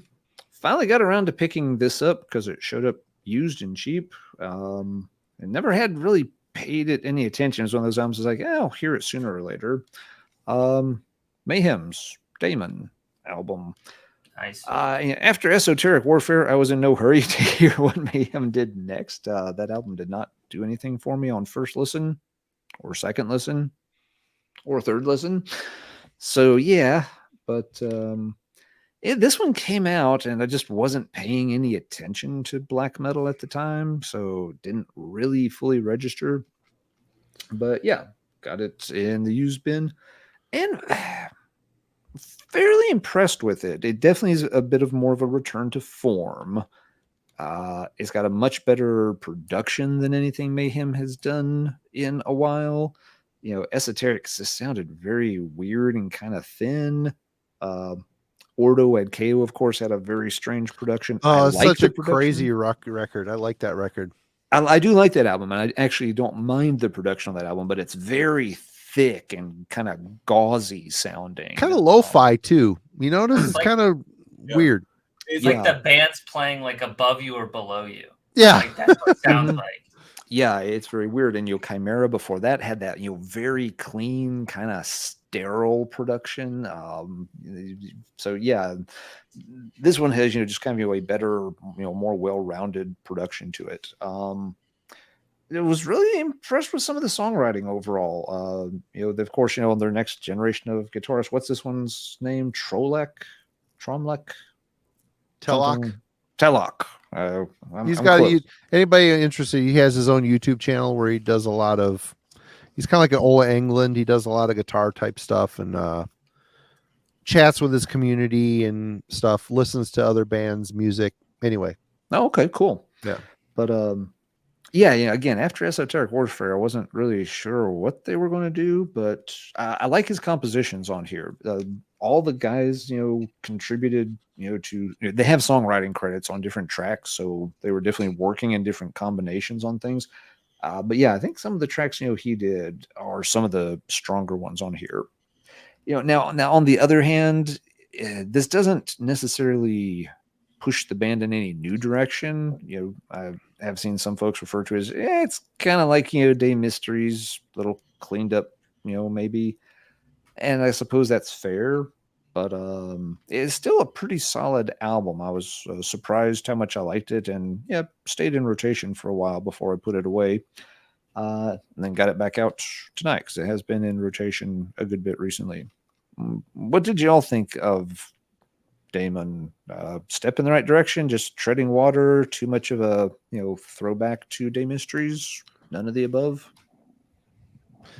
I haven't heard it, but Necro Butcher said that they just got done doing a bunch of playing a D Mysterious for the anniversary. They played a bunch. Those tours before that, it rubbed off on the songwriting for that album. I can see that, and I don't think it's in a bad way necessarily, but for a band that definitely tends to have albums that are either very cutting edge or at least very unique, I can see where some folks might feel like this one was maybe playing it safe in a way. I don't know. I like that album a lot. I mean, I didn't think it sounded like it was playing it safe, but it does sound like Mayhem. So I guess I agree with you on that point. But I thought the production was really good, and then some of the songwriting, like the actual structure of the songs themselves, was just kind of bizarre, which I thought was really cool. Like you don't know if it's a verse or a chorus or what it is. It's just like a maelstrom. Yeah, they're put together interesting, but you can also follow them. I mean, it doesn't feel, it's definitely not getting dissonant or anything like that. But I thought it was put together nicely. There's for Damon, there's a vinyl deluxe box set that was released for that. And it's a funny story about how I got it, because in Charlotte, when Manifest Discs, when they were closing, they had like this clearance sale where like everything was like 50 to 75% off. Like everything had to go. And I saw the box set. It was like $100 retail. in the case, and there was this guy standing there looking at it, and you could tell he was just a total tool, just like pricing stuff just to flip it, and he just had this real douchey look to him. And and I watched him go through the motions where he looked at the Damon box set, then he got on his phone, he turned his back to get on Discogs to see the price. Yeah. I swooped in right behind him like a sex condor. Yeah, I slid right in, and the person working the counter, I was like, that. And then he turns around, and right as she's handing me the Damon box, he's like, "Wait a minute!" No, he did. He like was like this. I was just about to buy that, like snooze, you fucking lose, brah. And then I just walked away. I was like, "Toodles," like that. And I ended up paying like $35. Oh, perfect. Nice. Yeah, it's crazy. Nice. Very cool. All right. Well, I'm going to keep it flowing with the black metal here. I may have shown this before. I don't remember. It's been a while, but I remember getting this as a promo back in the day when it came out originally, and I listened to it a few times, and I was so burnt out on so many bands sound the same. I'm like, meh, gave it away to a friend. And here I am, all these years later. It was reissued, and I'm buying it again. God Killer, The Rebirth of the Middle Ages. This is an Italian. Oh, wait, Morocco. Let me double check this. Yeah. Monaco. I was close. They both have O and M in it. I was close. So this is Monaco black metal. One man project. You got the dude here with the big old sword and the corpse paint. Back in the day when this came out the first time, I'm like, it's okay. It's pretty average. I gave it away. And listening to it now, it sounds a lot. It's pretty solid. There's just 4 or 5 songs on it. Has kind of the Scandinavian vibe to it, a little less atmospheric and interesting. Drum machine. One guy does everything. Synth work. It's good. I like it. Shortly after this, the band kind of deteriorated into more of a goth type thing, I think. So the metal flow of God Killer ended quickly, but this was reissued by Peaceville, which is weird because it came out originally on Wounded Love, I believe, which is a side label of Avant-Garde. Well, let me see here. Return of the Middle Ages. Yeah, it came out of Wounded Love Records, which was a subsidiary of Avant-Garde. But I've never heard of a metal band coming from Monaco. Like, isn't that a country where like cops drive Mercedes Benzes and like Luxembourg and well, Dubai. He must have made some money because he's got a lot of gear on him that had to cost some money, and that sword wasn't cheap. So he probably drove his mom's Mercedes down to the sword store. But no, it's good. Solid record. It was reissued recently-ish. I was glad to pick it up again. And I mean, what am I thinking? Why did I get rid of this? I like it now. So everything comes back around. History is cyclical, everybody. Just hang on to your stuff. Yeah. Like, isn't Monaco Wise just words. A tax haven for billionaires? It's a bank account, right? Song. Yeah. I can't imagine an underground metal scene coming from somewhere like Monaco. Yep. All right, Logan, you got stuff? You got something? Sticking with my phone right now right. until we get to the last one. But this one is inspired by recent upload by Lee, where he talks to Worm Talk. Is that it? Worm Walk. Yes. Wormcock. I said Worm Talk. That's a guy from Anal Vomit. Yeah, Worm Talk. Yeah. Whomever, I don't know. But he did the art for this album, but this was kind of a sleeper hit towards the end of last year that I didn't pick up until, I ended up seeing this band live in January of this year. And it's stuck with me for sure. This is a Fate Unbroken by Ninth Realm. Mm-hmm. I don't know if you can see that too well because it's on my phone. But they are like kind of riding the wave of this hardcore laced thrash metal that I think Power Trip kind of started, and it's kind of taking on a face of its own.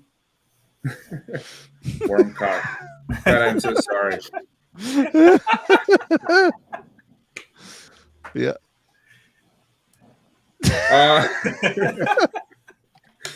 But Ninth Realm, it's like Power Trip, but as I said, it's taking on a face of its own. It's they're going different in more adventurous directions with it.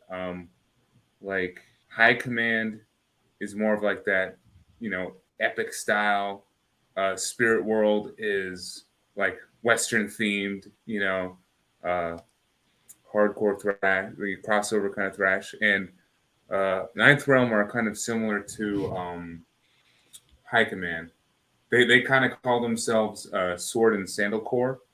They are like fantasy themed, hardcore like crossover thrash with like some traditional heavy metal like melodies and stuff, and definitely in the guitar and the guitar solos. It's really good stuff. The album is about 34 minutes long. It's quick, and it's just a fun listen. It's one that you'll like immediately hit replay after you hear it. I would definitely recommend A Fate Unbroken. When I saw them live, it was funny. They tried their best to be medieval. They each had a fifth of a medieval armory set. So one person had like a chainmail shoulder.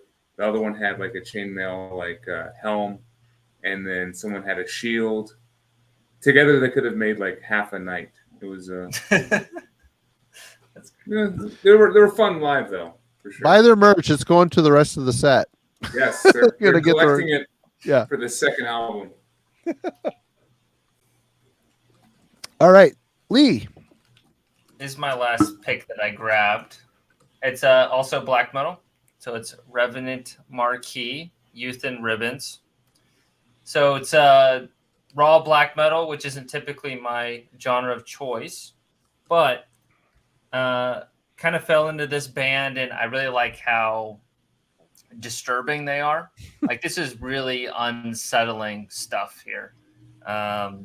This album in particular, don't really know who the guy is who creates it. He's from Wales. We know that.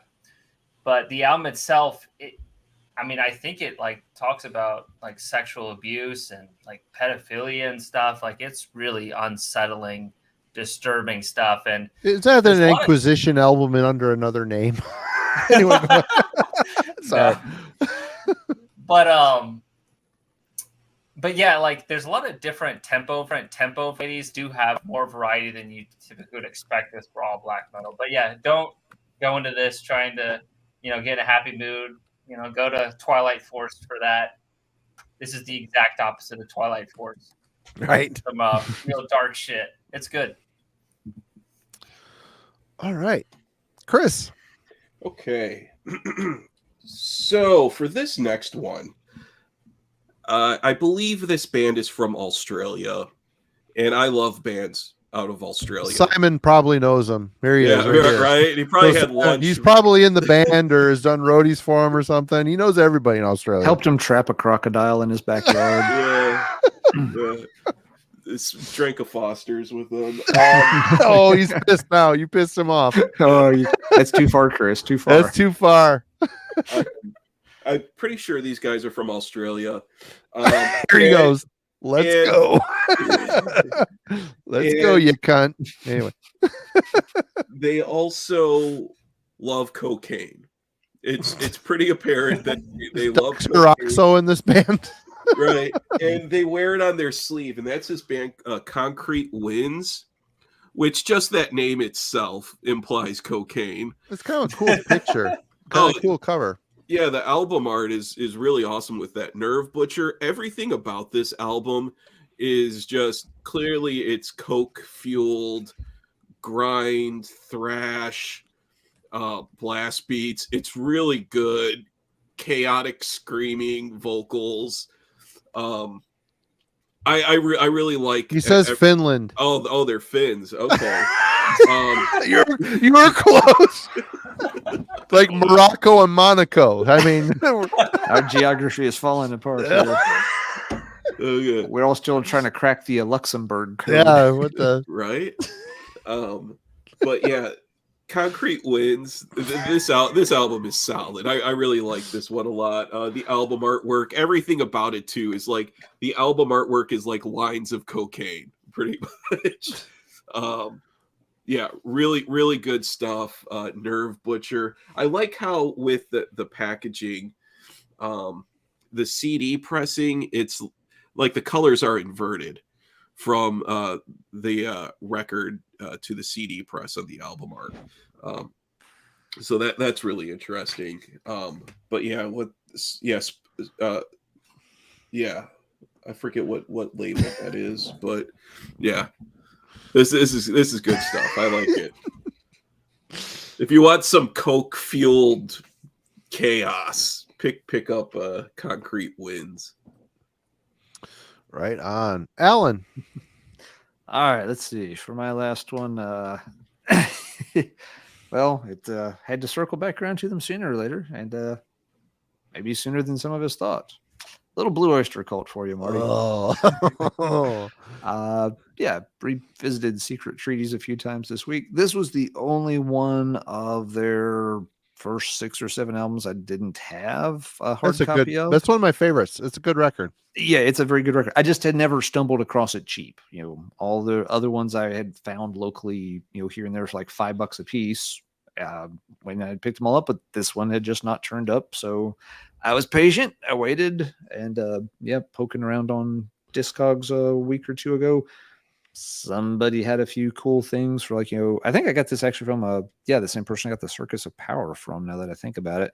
And the CDs were all like, you know, just, you know, $2, $3, $4 a piece. So I was like, yeah, I'll finally go ahead and plug that gap on the shelf. So yeah, very cool album. You know, the third and last of their black and white era. Yeah, for me, you know, this one's, you know, the album ends really strong because you get Flaming Telepaths and then Astronomy, which, you know, that's a hell of a pair of songs to close out an album with. Absolutely. So, yep, little classic Blue Oyster Cult. So this is, we now know officially how long it takes to circle back around to the band after our very cool and fun marathon deep dive with Craig on the band. Craig sent me a copy of Imaginos with he did me too. Yep, and I listened to that too. It was good. It's a good record. It is, yeah. I have spun that one some more in the interim, and yeah, it's a cool album. There's one or two others I still want to pick up, but again, just waiting for them to show up at the right price, and then there's at least one or two more that'll get added to the shelf. Is Frankenstein on that album, Marty? It's on Imaginos, yeah. Wait, no, do you mean Frankenstein? I'm no Craig, but I'm trying. He's not here, so someone's got to do it. Well, he was early. He was in the chat earlier. I don't think he's not here to regale us with. Yeah. All right, so yeah, that's about the end of my stack. So, Marty, what you got to maybe start wrapping us up with? Well, a couple weeks ago, I was in Grand Rapids with a couple friends of mine and visited Vertigo Records, and I picked up kind of a Michigan classic, and it's the guy that got this project kind of moving to Nuclear War Now. It's a long story, but at our show a couple weeks ago in Lansing, Sean Peters was there and watched us, and kind of a Michigan legend. He was also in Masochist. He was also in Summon, and he was also in this band for a hot minute. Lucifer's Hammer. This is the Hymns to the Moon album finally put out on Nuclear War Now. He was in the live band. He wasn't on this recording, but he was in the live era. There's some live tracks on here that he did actually play on. So it was cool catching up with Sean. I've seen Summon a bunch of times over the years. It was good to chat with him, sit down, but got me going. I bought this. It was cool to hear it again. And I also picked up, which I actually have the original demo cassette of this as well, Lucifer's Hammer, The Burning Church. They're from Southern Michigan. This is early 90s stuff. 91. This is all 90, 91, 92. These guys, Southern Michigan black / doom metal type stuff is kind of legendary. I mean, Masochist is one of those bands a lot of people talk about. When Masochist broke up, they splintered into Winds of the Black Mountain and Summon. The dude from Winds of the Black Mountain passed away. Summon broke up, but Lucifer's Hammer just kind of fizzled away, which is too bad. I've seen this band probably 5 or 7 times over the years. Great. It's like kind of doomy Bathory worship, and this stuff is awesome. It's really well recorded, heavy as shit, super black vocals. These guys are great, man. And it's really bummer that they were kind of ahead of their time and didn't do much. It's cool that Nuclear War Now put their stamp on it and actually gave these Michigan classic bands a little bit of love. Like I said, it was cool catching up with Sean. Haven't seen him in a while, and he's singing. He's back in he's back in a band. I can't remember the fucking name of them. He also sings for a band called Cavalcade, which we've played with once before. Kind of a fun, unique band. But Lucifer's Hammer, check it out. If you see these on Nuclear War Now, pick them up. It's really good, heavy shit. Yeah. They played that. Was it the Day of Darkness Fest you saw them at, Ryan? That was a classic show, man. Great band. Cool dudes. Great band. And you know what? If everybody's at their last, I can show them. I had a couple other things too. I got one more. Go ahead. You got one more? Okay, I'm just going to finish up real quick. Okay. Night, I've shown this before, I think. This is Voices of the Cronian Moon. People kind of called this like a weird version of Judas Priest. I don't hear a lot of Priest on this, to be honest. The vocalist reminds me of the Baron from Amebix. Kind of the low, croaking vocal style. Very cool. The music is melodic. There's a lot of cool killer. Yeah, Day of Death. That's it. Yeah, they were out there and played that for sure. What a fucking show to see. That's a classic show, man. The reason I saw Lucifer's Hammer so much is Todd, the singer's mom, her name was Sandy. She went by Metal Mom. She was a promoter down south, and she did the Michigan Death Fest. So Michigan Death Fest 1, that was the first time I saw Lucifer's Hammer with Deceased, of course, and Morbid Angel and Sacrifice back in the late 80s, early 90s, a long time ago. Anyway, Night. They've got 2 albums. I do not have the first one. This is a fun record. Really cool. Vocals don't have Nuclear Death played that. Were you at that show too? Ryan, sorry. Ryan, were you at the Michigan Fest? Did you drive all the way for that? Yeah, Nuclear Death played that Michigan Fest. They were fucking awesome. Anyway, sorry. Baron vocals, a lot of super melodic solos. That might be the Judas Priest thing people talk about on here. This is a really catchy record. It's fun. It's kind of like trad metal with a weird, dark, croaky vocal style. It's cool. I need to check out the first one. Oh, you should have went, man. It was a fun show. Totally killer show. Anyway, yeah. And I got one more to show. And then I'll be done. Rick just sent me a package here the other day because Rick is love and he does that a lot. And he sent me it's funny because I just got done printing a massive Lamp of Murmur shirt job. I mean, a lot of shirts for out of season. So if you get a Lamp of Murmur shirt from out of season, I printed it in my garage. Anyway, this is a ebony pendant Lamp of Murmur split on Go to War X Records. Very cool. It's kind of amazing. It's a split release and these bands sound almost exactly the same. I like, usually you have 2 bands on a split. You can tell the difference between the 2. It sounds like the same band. It's good. It's all good. It's all good underground black metal. It's well produced. The music goes somewhere. There's a lot of cool, little melodies and shit, but they sound a lot. It's a good split though. They sound very similar though.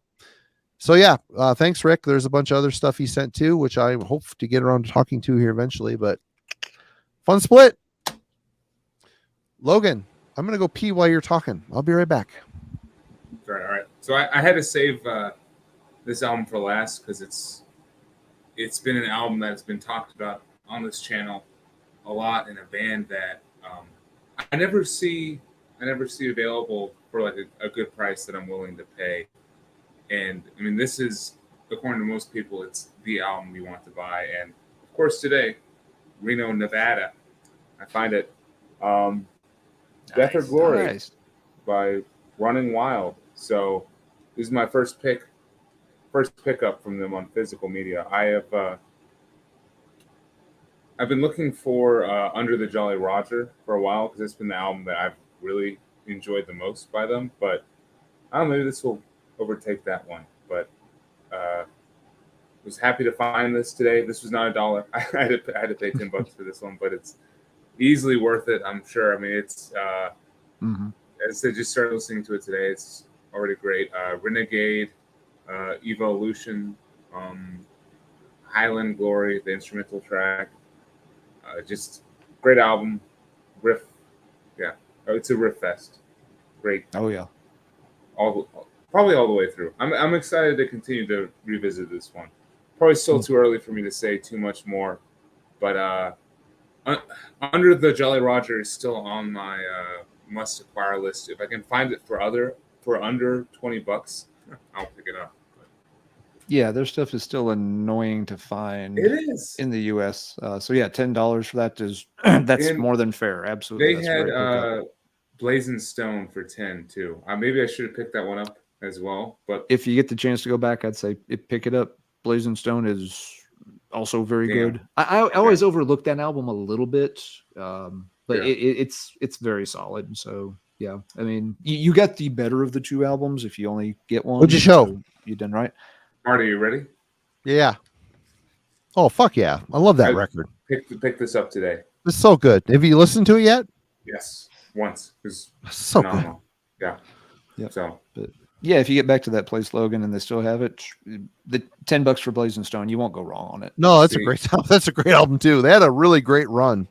and maybe to go back, I'll have to go back on Record Store Day tomorrow. I don't know if I want to risk it.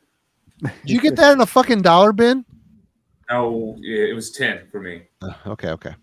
Right, It's worth it. It's fair. Oh, It's yeah. fair. Yeah. Totally worth it. But, that's a noise pressing? Stone is 10 too. No, wait, no. Yeah, it is. 1999 though. Okay, later pressing. Is it a blue? Has it got like a blue artwork on the disc? They did a whole series of the represses. Yep. Right? Yeah. They Yes. noise repressed a bunch of stuff if they're around that time frame, and all the discs are kind of bluish looking. A couple bonus songs on here too. It's excited to dive into this one. And It's so good. If I get the chance, if I feel like braving all the Swifties at Record Store Day tomorrow, maybe I'll try to go back and pick up Blazing Stone. Well, you They can did- rest assured that there is no Running Wild in the So- in the record store day list. No. Nah, no. Here's another thing they had. That first Lost Horizon album for $20. Jesus CD. Christ! You didn't buy it. It's $20 for a fucking CD? No. It's worth it. It's worth For it. $20? Maybe. I don't know. World I Through don't My know what it goes Famous for Eyes these is worth days. $20. It's worth $20. Yeah. Welcome Wow. Back is worth $20. It's worth $50. Come on, that one song worth $50 all day. What's it go for though these days, Marty? Well, It's shit. probably more affordable online, If but you it, guys I mean, can- Yeah. you see Yeah. it, you buy it. That's the you see it, you buy it. That's the technique of going to stores. It was like I was either gonna buy this and all those like shitty $1 CDs or the Lost Horizon album, you know? Well, I gotta tell you, the shitty $1 CD should have stayed behind. You should have took the $20 and bought the Lost Horizon record. I'm checking right now. I'm Don't curious. listen to Marty; you'll go broke. This is true. Do not listen to Marty. I make a lot of poor choices in a lot of ways. A lot of poor. I'm saying at a casino right now, I'm already going broke. It's a bad deal. So What's trying it? to What are you sit in money, finding, save Alan? money. That's what I'm looking for. Let's see. CD pressing. I'm on Discogs. CD copies in the U.S. They also had that Um, Scanner album you sold out Halloween for 15. Hypertrace? You didn't Yeah, buy it? for 15. I didn't feel like it. Oh my god, dude! That the is such a good- Hypertrace is probably worth that. Wait, It looks go like on back. Discogs it's it looks like it's about $20 or so on Discogs. So it's probably a fair price. That's probably why they got it at $20. But What pressing was the Hypertrace? Was it the noise pressing or the dive bomb pressing? Oh, I didn't. Tribunal record. I don't know. Oh my god, dude! Both of those are classics. Totally great. Totally Yeah. great. Yeah. That would make can your probably whole get the Nevada- Lost. You can probably get the Lost Horizon cheaper, Logan, if you hold out and Okay. shop around a bit. May take a little while to find it, but yeah, you can probably save a little on that. There you go, I'm Zach. a cheap bastard. I always just See, like, Alan gets it. wait and get it cheaper. Go downstairs and kill some shit on the craps and go and buy the fucking. Do the right thing. Break yourself out of the sleep. Boring riff, no. Get some fucking Swedish guy in a cape doing some sweep shit, and that'll change your perspective on a lot of things. It'll be good.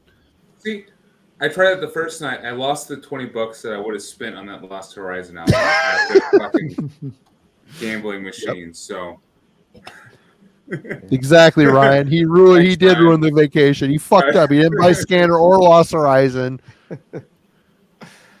Yeah, the tinnies are starting to kick in for sure. Okay, Lee, are you good? You got more?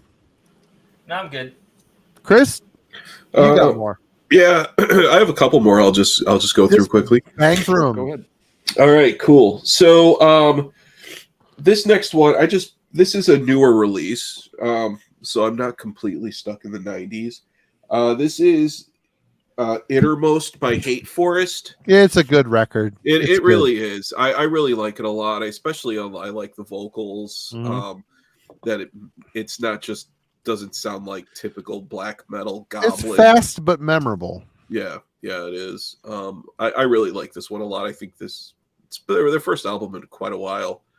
Yep. Really good release right there. And let me see here. That one's good. Going back to what Jurgen was talking about in the post, in the chat earlier about Concrete Winds. The band before Concrete Winds was Vorum. This is another really good album. I really like their stuff a lot too. Not Australian. They're Finnish. Are you sure?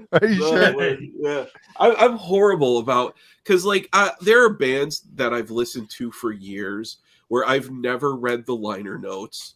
I've never read any of the lyrics. I don't even know the names of the guys in the bands. I should probably if I want to be a music reviewer, I should probably do a little more research than just being yeah, it's sick, Okay, so this is one band that I really like a lot. I look like a fanboy right now because I'm wearing their shirt, but Anatomia, another band from Japan, really punishing death doom, just really awesome stuff, but they also have this really noisy edge to them as well. I really like Anatomia a lot. I celebrate their entire catalog. So yeah, this one, Decaying in Obscurity, is probably this and Cranial Obsession are both really solid albums. I think those are the two that you would definitely want to pick up if you wanted to get some sludgy death doom out of Japan. And let's see. Okay, so since I'm in Chicago, here's a Chicago band that I absolutely need to talk about. And this is Indian. The album Guiltless. Really solid album. Just really just noisy sludge. Just look at Logan go to his phone. He's looking up Indian on Bandcamp right now. Look at him. I think this album is, in my opinion, probably their best. Really good stuff. Since I moved to Chicago, I haven't even lived here a year yet. Twice they were supposed to play here in the city, and both times the shows were canceled. But they go and they play Psycho Las Vegas and other shows like that. But every show that I'm like, yes, I could finally go see them play, then the show is canceled. I don't know what the deal is with that, but yeah, Indian are awesome. I'm wondering if it's something to do with the deep dish pizza or the Polish sausage out here. Have you ate it Geno's East yet? I haven't had Geno's yet. It's no. good. The good pizza. Yeah. It's I Pequod's is probably, for a deep dish, probably the best local stuff that I've had so far. But yeah, Geno's is up there. And one more. This is going back to last Sunday when I was doing my live stream, I just happened to start talking about them. Prolific band from the 90s, one band that I love, and that's Faith No More, Angel Dust. I've been listening to this album a lot all of this week, just from when I started talking about them last week. Every song on this album is awesome. I can't think of a band that you would say like, oh yeah, that band sounds like Faith No More. It's Faith No More. This, to me, this is peak Faith No More. Back when Jim Martin was still with them, and I remember when the first single was released for Midlife Crisis. The video for that was really cool. My favorite song off of this album is Everything's Ruined. Really great slap bass, and the synth and guitar melodies that kind of go along with it. It's really awesome. The video, I remember reading a story about the video for Everything's Ruined. It doesn't make any sense. It's really bizarre and extremely low budget. What I read is that when it came time to make the video for Everything's Ruined, the band, they had already gone through their budget for all of their PR and everything, so they had like no money to work with. So for the video, all they did was they just, in like one take, just performed in front of a green screen, and then they used royalty-free stock footage. The video, Perfect. Yes, if you go and you watch the video for Everything's Ruined, you'll be like, what the hell? But then it's like, when you learn the story, like, okay, I see it now, and that's kind of brilliant. But yeah, I absolutely love Faith No More. It's just a staple from the 90s for me. I like that one a lot. I like King for a Day too. Yeah. King for a Day had such a different sound, and for a while, different. Yeah, it's a darker album. It's not, and then album of the year, when they put that out, it was kind of like a combination of Angel Dust and King for a Day. But for a while, King for a Day was my favorite. But then after I go back and I listen to Angel Dust again, I'm just like, this album is just incredible. It's so unique, and even the instrumental songs are really good. Yeah. All right, Alan, you good? You have more? I'm good. I'm in a good place. I'm good too. So yeah, that's it. Our first come to Jesus session on some newer YouTube channels, and we had 3 great dudes on. They have 3 very good channels. Everybody, the link is in the description for all these guys' stuff. And they've entered the realm now. They've entered the heavy metallurgy realm. It'd be good to have you guys on again at some point, one or another, or together. However, we'll figure out something. Other episodes. It's always good to increase the family so much. That's one thing. A lot of us metal YouTubers all sharing viewers, but it's good. It's hopefully we can get a few people to come your way. But anybody have anything to add before we jump? I'm doing next Saturday bolt thrower deep dive. Oh, you asked me about that too. I never got back to you. I'd love to do it, but man, it's a busy week. I can't make it. Yeah. Well, Tom Sits in Arcadia is on it, along Wilson is also going to be on it. You're in good hands. Yeah. So we're set on the bolt thrower fandom. So that's next Saturday. That'll be a live stream. And then my Sunday comedy show tomorrow, I'm going to talk about a couple comedy albums and then some gore grind. One album I'm going to talk about is Doug Stanhope, something to take the edge off, one of his earlier stand-up albums. I'm going to talk about an early Chris Rock album, and then also Two Live Jews, as kosher as they want to be. So, but kind of go into that, and then talk about Last Days of Humanity, and touch on a couple gore grind albums. All right, Logan, do you have anything coming up? Nothing official on the books. Appreciate being on. I mean, I'm going to try to keep maintaining at least like a video a week.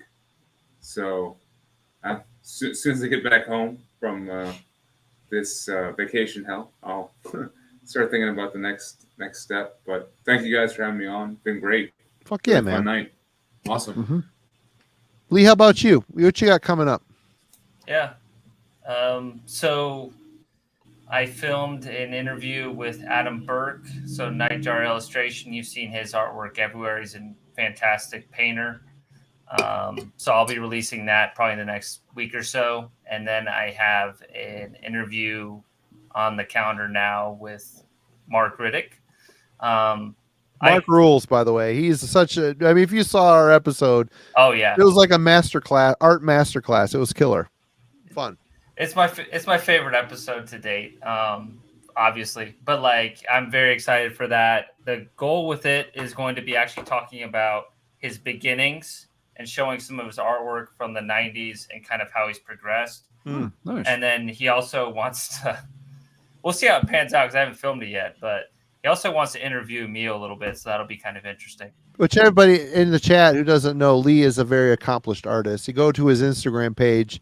Actually, I need to talk to you about this, Lee. We got the Riddick design coming. After that, I'm going to commission you for a piece. So get ready, my friend. One color art action coming at you. So. How are you at Biggest drawing? shoes to fill. How is it easy to do watercolors on condors? We're not doing watercolors because I'm not printing more than one color for this. But Lee's really good at watercolor. He is, but he can also do one color, I think. I can do ink. But yeah, no, that would be awesome. I'd be honored to do that. But yeah, Laser those shooting interviews- condor, just throwing it out there. Sex condor. Yep. I know Glenn Diesel will pay for it. So, Yes, absolutely. but yeah, thank you guys for having me on. It was a blast. Oh man, it was great. It was great having It's you all. been really fun having all of you. Yeah, on. thank Absolutely. you. It's been awesome. Alan, do you have anything to add before I jump into show notes? No, just thanks to all of you for taking time tonight. Logan, especially you, with you being on vacation. It's really cool of you to still take some time and hang out with us. Cheers, hope you all man. get some more folks are saying in the chat right now they're subscribing and checking out your channels. Folks out there watching, if you have some downtime and want to check out some new fun and interesting YouTube content, please go check out some of their videos. Like, subscribe, do all the YouTube stuff, but it really does help. It's nice for folks when they're getting a channel up and running to see that people are appreciating the work they're putting into it. So it definitely helps support all these cool guys and their channels. Indeed. And this next week, I'm realizing is going to be a busy week for the channel. Monday, you'll see the fine professor up there talking about the new Smolder record. So that's happening. Tuesday night, myself and Kellen, who you know from Heavy Metallurgy Album Club, and S. Craig Zoller, who you've seen on the channel as well. We will be talking about the new Megaton Sword album, Might and Power, which is going to be separate from the album club. The album club is Wednesday, where we'll be talking about Rotten Sounds Murder Works. And Friday, we will be having Melanie from Melanie Loves Death Metal on. We don't have a topic yet sorted out, but I think she is going to be on, and that is the week. So, Landon, good job. Good job. It's good to see people going over and subscribing to these gentlemen. Guys, thank you so much. Thank you for joining us in kind of a short turnaround time. We really do appreciate it. It was good to have you on. This is something we're going to do here and there when the schedule allows for it. It's cool to have other people that are doing this, getting their perspective. And everybody, thanks in the chat again for being with us through all of it. It's been a lot of fun. So cheers. If anybody has anything to add, now's the time. Laser shooting chicken. God, That's it. 3 years and we have not got a tagline. We got to fucking What is the problem? We're slacking. The chicken thing. We just got to figure it out. Anyway, everybody, have a great one. Thanks for hanging out with us. We will see you next week. Lots to watch for sure. Cheers. Oh, guys, do not hang up. Everybody, stay put. We'll chitter chat in the back. Cheers, everyone. Does Robot Chicken count as a laser shooting chicken? It did have that red eye thing going on. That is a copywritten name from Comedy Central. So that's why we call it laser shooting chicken now. Yeah. Kind of the same. True. I don't know. Anyway, cheers, everyone.